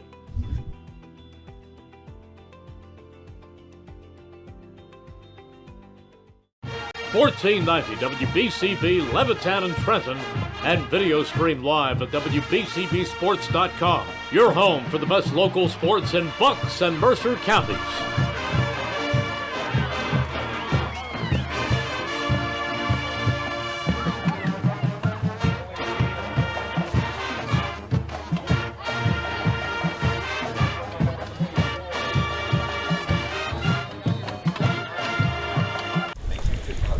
Welcome back to the Central Jersey Group 3 semifinals. Allentown on top 5-2 as we head to the bottom of the 6th here from sunny Nataukus Field. And it will be 6, 7, and 8 due up for Lawrence, Riley Rivera, Josh Vikrosky, and Dan Drizga. Lawrence scratched 2 runs across in the 5th inning on an RBI double off the bat of Deacon Moore, and then a sac fly from Teak Toto. And Maddox Watson back out there for his first full inning of work now for Allentown. And if you're Lawrence, you definitely want to get 1 run back, but you'd like to get 2 back. So if you go into that 7th inning only down by a run, that's so big, because 1 run, you're already bringing the tying run to the plate, and you get that leadoff base runner on, you bunt him over, and you can tie the game. But 2 runs is a big difference. Ground ball under the glove of a diving Worse and into right field, and again the Cardinals will have their leadoff man aboard. I thought we were going to see another spectacular play there. Yeah, the way it's been going, I was a little surprised when I saw that ball sneak under Eddie Worse and leak into right field. So now it'll be Josh Vikrosky. He's got a single and a fly out to right field. And he takes a breaking ball away, 1-0. 5th time in 6 innings that Lawrence has gotten their leadoff man on. They were able to take advantage of it in the 5th, looking to do the same here in the 6th. 1-0 to Vikrosky, slap towards left field. Howlett on the run, he's not going to get it. It drops in front of him and goes to the wall. Rivera around second, headed for third. He's in there standing. Up to second base is Vikrosky, and here come the Cardinals. Jimmy Mayer pumps his fist out to second base. And, well, hold on to your seats, folks. And now Dan Drizga will come up to bat. He was pinch hit for by Connor Williver in the 4th, but Jim Mayer is going to elect to go with Drizga here with 2 in scoring position, nobody out in a 3-run game in the bottom of the 6th. Tension beginning to rise here at Lawrence High School. And a first pitch fastball high to Drizga. It's 1-0. I would say that is a perfect description. This place has been packed. Both teams' fans have been making noise all game long. 1-0 to Drizga, again up high.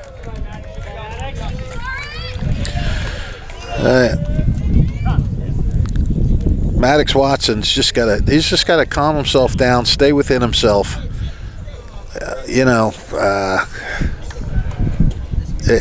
Just understand, if they get a run, it's still a 5-3 game. Just try to get an out, try to get a fly ball, ground ball, anything.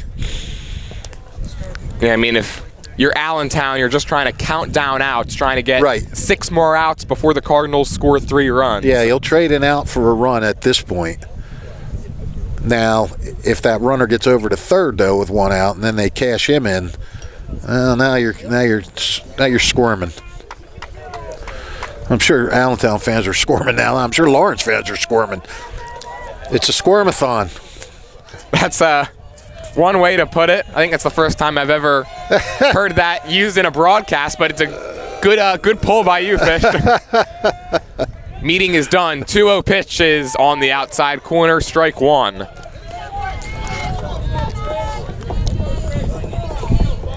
Even Gus is pounding on the table here, and he doesn't even have a rooting interest. 2-1 to Drizga. Excellent breaking ball that time. That ball started out like it was going to be inside, maybe high, and he got it to bend and go down, and suddenly a 2-2 count now. 2-2 from Watson. And it hit him. It barely clipped the body of Drizga. It's the second hit by pitch of the game, and they're loaded with nobody out for Drew Dobkin. Holy mackerel. It's the 5th time that a Cardinal has been hit in the last 2 games. And now Brian Nice wants the umpires to talk this one over. I mean, their home plate umpire made the call almost immediately. And another question that comes into play is, did Drizga lean into this pitch as well?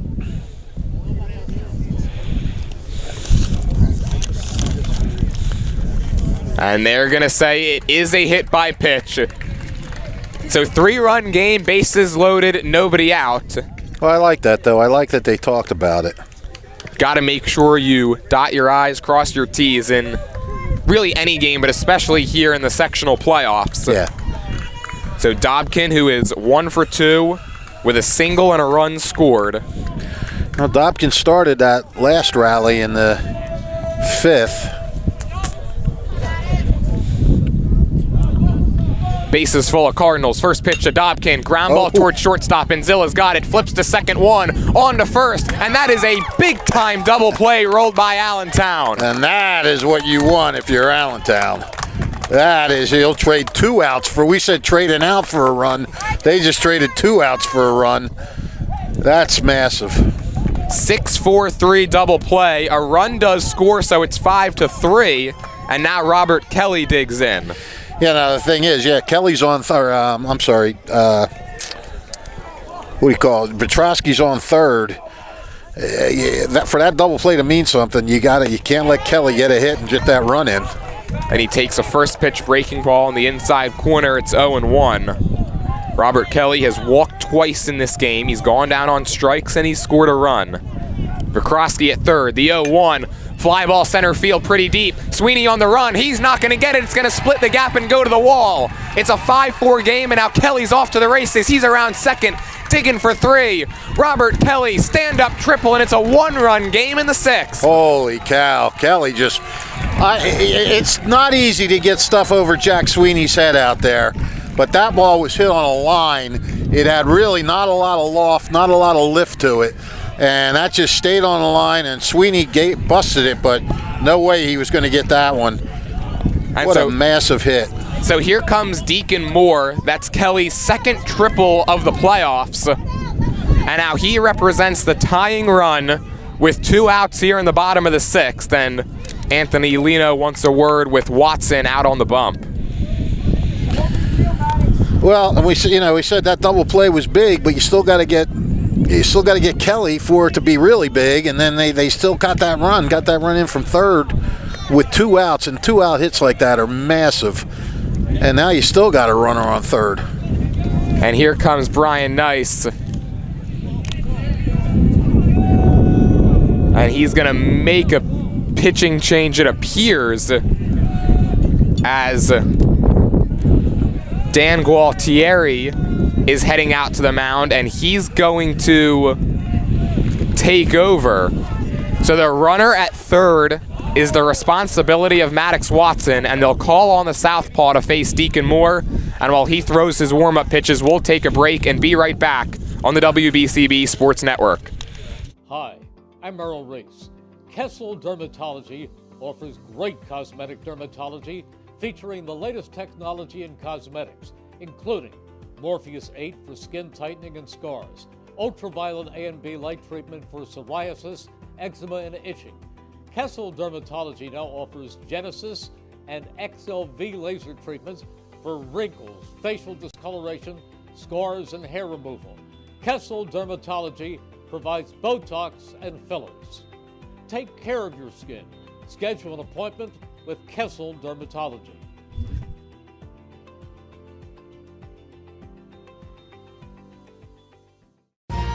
Capital Health's primary care network continues to grow, bringing its extensive option of locations to your neighborhood. Whether you're scheduling a wellness checkup or not feeling well, advanced medicine starts with a Capital Health primary care doctor at locations near you in Mercer, Bucks, and Burlington counties. To find a Capital Health primary care location that's convenient for you, visit capitalmedicalgroup.org. That's capitalmedicalgroup.org. Sweaty palms here at sunny Natakis Field. Cardinals have the tying run 90 feet away with 2 outs. They trailed it by 5-0 at one point. They've made it 5-4. As Dan Gualtieri takes over on the mound. First pitch to Deacon Moore, low and away, ball 1. Gualtieri, he's thrown just 5 innings all season. He's struck out 5 and allowed 1 earned run. Called on in the biggest spot of the year for the Redbirds. Right, you are. Down low, 2-0, and Lino jumps on it. He's had to make some excellent plays behind the dish today. That's at least 6 or 7 now that he's been able to block. Yep, he's done a nice job. He's another one of the countless great defenders for Allentown today. 2-0 to Deacon Moore on the outside corner for strike one. Deacon Moore started this rally with an RBI double last inning. That got the first run across. Ground ball right side. Worst has it. He's going to take it to the bag himself, and the Redbirds will hang on to a one-run lead as we head to the 7th on the WBCB Sports Network. Hi, this is Mercer County Prosecutor Angelo Honor-Free, and I hope you're enjoying today's game. I'd like to commend today's students for participating in today's event. Being a part of extra... Hi, I'm Merrill Reese. Kessel Dermatology has a highly rated and award-winning dermatology team with over 130 years of collective clinical experience. They've been voted as the region's best dermatologist and doctor for 20 consecutive years. Over 1,500 five-star reviews from satisfied patients. Take care of your skin. Schedule an appointment with Kessel Dermatology.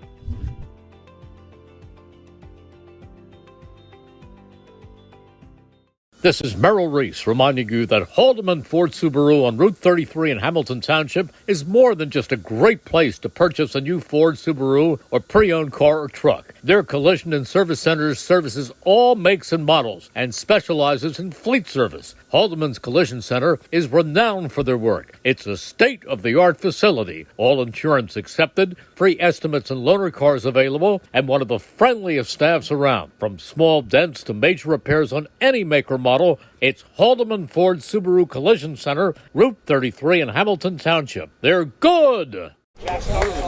Welcome back to the Central Jersey Group 3 semifinals, and hey, whenever Lawrence and Allentown get together, you got to expect a good game, and that's what we've got going on right here. Allentown, once up 5-0, has had their lead trimmed down to 1, and we'll head to the 7th with Robert Kelly back out there on the mound for the Cardinals. He'll face 3, 4, and 5 in this Redbirds lineup. Jack Sweeney, Dom Manzilla, and Anthony Lino looking to get his bats back up to the dish, only down a run, with a chance to either tie it or walk it off in the bottom of the 7th. Sweeney in this game, 1 for 3. He doubled in the 3rd and came around to score. He's also gone down swinging twice. This will be his first look at Robert Kelly.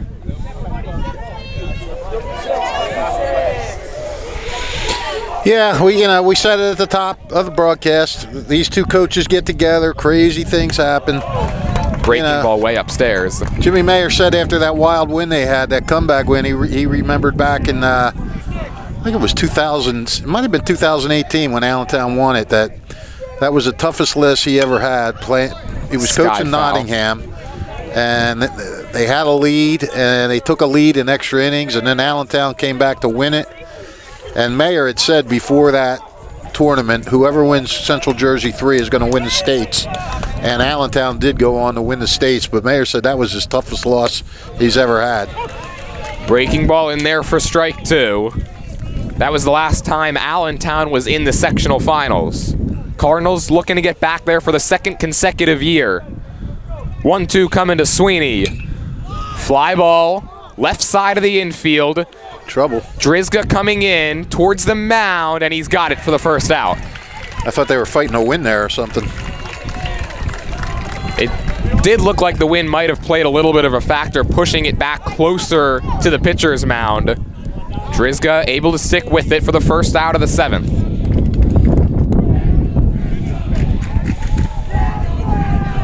So now the batter will be Dom Manzilla. Manzilla 0 for 2. He was hit by a pitch in the 2nd and came around to score. He's also popped out to first and struck out swinging. And he takes a first pitch slider down and away for ball 1. That's always big to get Sweeney out leading off the inning. Because even if he doesn't hit a homer, he can put one in the gap and be on 2nd or 3rd. 1-0 to Manzilla. Line towards deep center field. On the run is Poot. He's got it. And he puts it away for out number 2. So 2 quick outs for Kelly here in this inning, and it'll bring the catcher Anthony Lino back to the plate.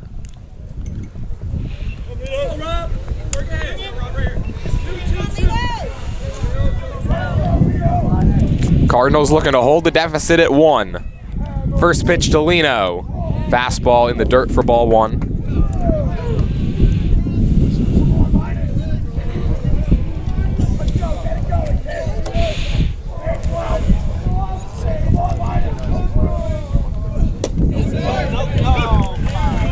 That one hits the outside corner, and Kelly's starting to grunt a little out there on the mound. On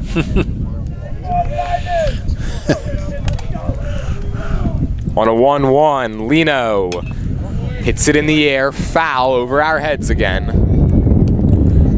Boy, look at all the people behind this backstop. All over the place. Probably not quite as many as there were at Veterans Park a couple weeks ago, but it's got to be pretty close. Especially, again, for a game that started at 3 o'clock on a Friday. Right.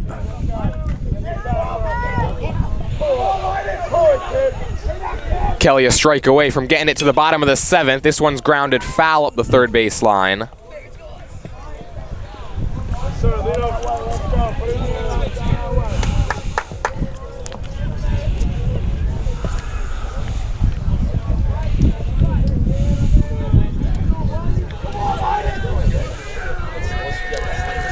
One-two coming from Kelly. Down and away, ball 2.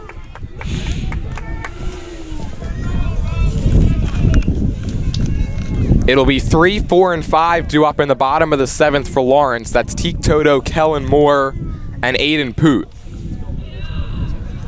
2-2 from Kelly. Racket out towards left center field. It's going to split the gap, and it's going to go to the wall. Lino around first, headed for second. He's in there with a head-first dive, and the Redbirds have a runner in scoring position with 2 outs. Keep the pressure on. Second double of the day for Lino. And they'll bring Chris Whalen to the plate. Allentown would love nothing more than to get this insurance run out across. John Ryle's going to head out to second to courtesy run for the second time in this game.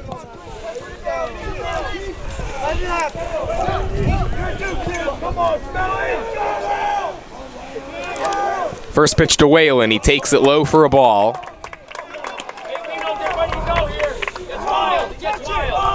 Cardinals used a 7th inning comeback last time these two teams met.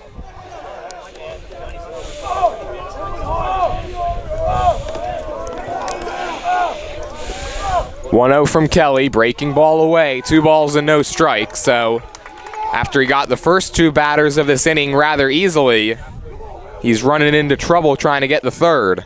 Yep. Kelly pitched, I think he threw 4 innings the other day. He pitched 4 strong innings, or I'm not sure if it was, maybe it was, let me look at my book. He had a good relief outing the other day. 2-0 from Kelly. Ground ball up the middle, off the mound. Drizga's got it behind the bag. Throws to first in time. I think they might have got a break there on that ball hitting the mound. That gave it a high hop. If it hadn't, I think it might have had a chance to scoot through. I'm not sure. Cardinals will take it. We will head to the bottom of the 7th in a 1-run game. 3, 4, and 5 due up for Lawrence when we come back on the WBCB Sports Network. New Jersey is home to the best public schools in the nation. And that didn't happen by accident. It's the result of parents, educators, and communities working together year after year to give our students a world-class education, no matter the challenge. Because parents and educators know that with a shared commitment to our public schools, our children can learn, grow, and thrive. And together, we can keep New Jersey's public schools the best in the nation. Hi, I'm Errol Reese. Most people diagnosed with skin cancer are not even aware of their cancer. It's important to get a complete skin checkup. Kessel Dermatology offers a vast array of surgical procedures, including Mohs surgery, plus other non-surgical options. Take care of your skin. Schedule an appointment with Kessel Dermatology.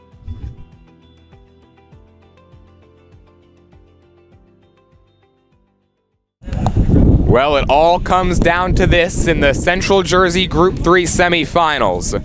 Cardinals trailing it 5-4 as we head to the bottom of the 7th. Dan Gualtieri back out there on the bump for Allentown. He'll face Teak Toto, Kellen Moore, and Aiden Poot, that is exactly who you want up there if you're Lawrence. Yep, Gualtieri is the man of the hour for the Redbirds right now. Came in and got a huge ground out to keep that tying run stranded at third to end the 6th inning. Now he's got to face, like you said, the heart of the lineup, and this is kind of what we expected from the start. This game sort of looked mundane there for a while, 5-0 going into the 5th. But now it's turned into Allentown Lawrence all over again. Cardinals scored 2 in the 5th, 2 in the 6th, and looking to give Allentown a little deja vu from the Mercer County semis. The infield will meet behind the pitcher's mound before this inning gets going. Everyone on the field and in the crowd knows what's at stake. A trip to the Central Jersey Group 3 championship game on Monday. Cardinals looking to get back there and avenge their loss last season. Redbirds looking to advance for the first time since 2018. First pitch to Teak Toto. Down low, ball 1.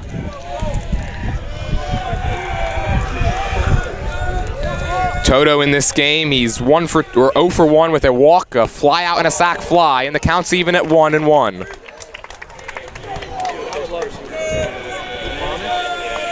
Gualtieri's wasting no time. The 1-1 pitch.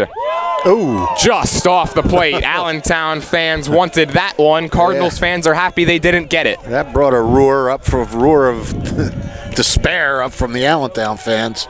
2-1 to Teak Toto. Oh, that time he did get the outside corner. It's 2-2. Toto does not have a home run this season. Oh. And he takes outside for ball 3. Man, these are some gutsy takes. Cardinals have had 5 straight leadoff batters on, and Teak Toto is going to call time and step out.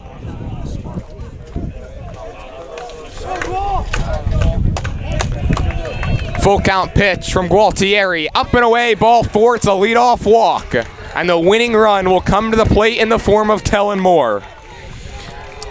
But you got to get the tying run in first before that guy can be the winning run. And Lawrence has been having, in the last couple innings, they've been bringing guys home.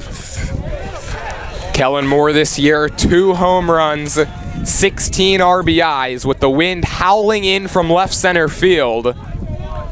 Toto over there at first, he represents the tying run. And the last time up, he struck out with a guy on third and 1 out, and he was furious with himself. Well, he's got a chance at revenge in an even bigger spot right here. He sure does. First pitch to Kellen Moore, upstairs, ball 1. He hasn't missed by much, but now that's 5 balls to the first 2 hitters in this inning. Gualtieri set. The 1-0 to Kellen Moore. Got the inside corner. Lawrence hasn't swung at a pitch yet in this inning. They've played it patiently, and so far it's worked out, through the first batter at least. 1-1 to Kellen Moore. That time he swings and misses. Kind of an ugly hack that time, and it's 1-2. I think Kellen Moore, I think he's trying to do too much. I think he just needs to take a nice, easy swing. It's like he's trying to kill the ball right now. Counts a ball and 2 strikes. All they want is singles. Hit in the air towards deep left center field. Going back on it and making the catch near the track is Grant Howlett. 1 down. Unbelievable. Unbelievable. And Howlett had that tracked all the way. He didn't look like there was any kind of, like, uh-oh, I really better get after it. He just kind of glided right under it and made the catch. There's quite a bit of room out there in left center field. And an excellent play by Howlett. For the first out of the 7th, Teak Toto retreated back to first, so he's there for Aiden Poot. Kellen Moore put a charge in it. I'm sure there had to be some flip-flops in the stomachs of the Allentown dugout. And the catcher, Anthony Lino, gets a drink of Gatorade before returning to his position. Aiden Poot, who started this game Went 4 innings, gave up the 5 runs. A chance to flip the script, and a balk. It's the second one of the game. Now each team is balked, and Teak Toto's into scoring position. What a time for that. Not a good time, no. This game has had a little bit of everything. Well, Gualtieri just has to keep his cool after that. First pitch to Poot. Fly ball center field. Sweeney on the run. So is Whalen. And Sweeney makes the catch. Throws it back in towards the infield. It scoots away, and Toto's going to hold up at second. It rolls all the way to the Lawrence dugout. But Toto will stay put. Yeah, Toto had about 4 chances to run to third on that one. Takes the safe route, though. And so there's 2 down for Riley Rivera. That play became a little tougher, I think, than it needed to be. Sweeney was, I think, kind of caught in between there, wondering if Whalen was going to make the grab or not. And as the center fielder, it's typically always your ball when it's in the gap like that. But he was able to reach up there and snag it. Redbirds Yes, 1 out away from returning to the Central Jersey Group 3 championship game for the first time in 6 years. Crowd making some noise on both sides. Huge spot for Riley Rivera. Teak Toto out there at second. First pitch from Gualtieri, late on a fastball, 0-1. Riley Rivera in this game, he has walked, singled, and grounded out to shortstop.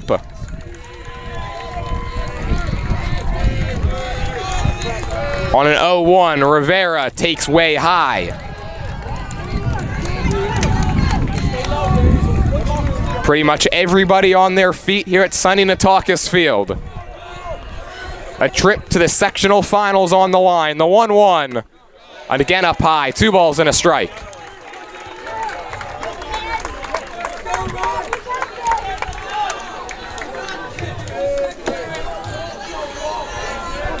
A pair of seasons on the line. 2-1 to Rivera. Just outside. It's 3-1. Open base at first. Josh Vikrosky on deck. He's got a pair of hits in this game.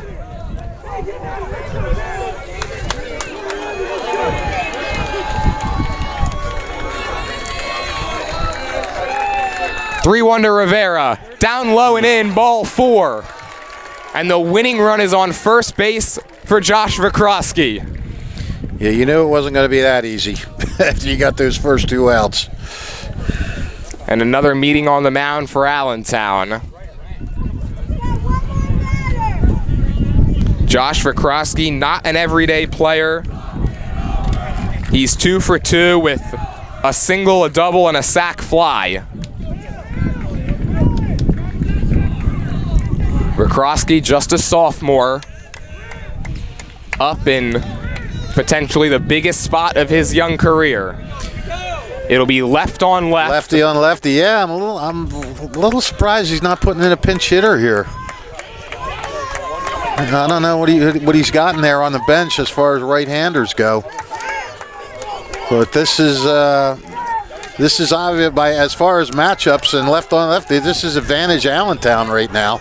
They'll play the outfield back. Toto on second, Rivera on first. First pitch to Vikrosky, hit on the ground, right side, slowly. Worst has it, takes it to the bag, dives, and the Allentown Redbirds are moving on to the Central Jersey Group 3 championship game for the first time since 2018. They win the rubber match over Lawrence and get revenge from the Mercer County semis. And for the Cardinals, their season ends at 22-6, and again in heartbreak fashion. Yep, absolutely, heartbreak fashion for the Cardinals. Their seasons ended the same way both years. Last year in Middletown South in the sectional final, they fell behind by a lot and made a comeback. This one's even more heartbreaking though, because they got back within a run and What a play by Eddie Worst. That's still Eddie Worst at first base, right? Yeah, and that's about the way it seemed like this one was going to end with all the great Worst defensive had to grab plays. it and then leap to the bag to tag out the bag, and just unbelievable ending to this game, and unbelievable game. Just the exact kind of game we expected. And Allentown now goes on. We're not sure. If Robbinsville loses, I think Allentown gets the home game, because Robbinsville was the 3 seed. So we'll see how it goes. Right now, 4-0 Middletown South in the 5th inning over at Robbinsville. So we'll see. We'll see how it goes. Well, we know for Allentown they will be in that championship game on Monday afternoon. They defeat the Cardinals 5-4 in the sectional semifinals. What a game it was. I mean, this game had a little bit of everything, and Allentown, who their bugaboo all year has been closing out games and holding on to leads, going up against a Cardinals team who had made a name for themselves as the Cardiac Cardinals. The Redbirds able to hang on and win this one 5-4. Our Italian People's Bakery Player of the Game interview is going to be coming your way next, and it's going to be tough to decide. A lot of different players that we could go with for Allentown, so stay tuned for that interview when we come back on the WBCB Sports Network. Hi, Merrill Reese reminding you to come back home to traditional Italian cuisine at the Revere Restaurant, 802 River Road in Ewing Township. You'll always feel welcome at the Revere. It's like stepping back in time, where you'll feel like you're dining in South Philly or New York's Little Italy. Start your meal with complimentary Hoboken bread. Choose from a menu featuring fresh seafood dishes, succulent steaks and chops, or homemade pasta dishes. You can even eat at the bar. The Revere is open 7 days for lunch and dinner. Private room available for special affairs, plus catering. For reservations, call 609-882-6365. That's 609-882-6365. Come home to traditional Italian cuisine. The Revere Restaurant, 802 River Road, Ewing Township.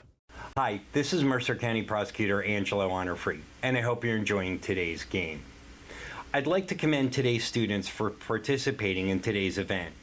Being a part of extracurricular activities, whether it's an athletic event, marching in the... Welcome back to Lawrence High School. The Allentown Redbirds headed to the Central Jersey Group 3 championship game. They win this one 5-4. Our Italian People's Bakery Player of the Game interview can be found following the conclusion of this broadcast on YouTube Short. It's going to be Anthony Lino, who went 2 for 4 with a double and a run scored for Allentown, as they will head to the sectional finals for the first time since 2018. A reminder, today's game on the WBCB Sports Network has been brought to you by the Capital Health System, the Mercer County Prosecutor's Office, Haldeman Ford Subaru, the New Jersey Education Association, Kessel Dermatology, the Revere Restaurant, Team Toyota, Trenton Thunder, the Trentonian, Hyundai of Trenton, the Italian People's Bakery, Jammer Doors, as well as Mako of Ewing. A big thank you to all of them for making portions of today's broadcast possible. And so one final time for the entire crew. Gus the Bus Barber produced today's stream. Colin Summer did the camera work. And my color commentators, Rich Fisher, as well as Bill Redner. My name is Jordan Hirsch, saying thank you for watching and have a great night, everyone.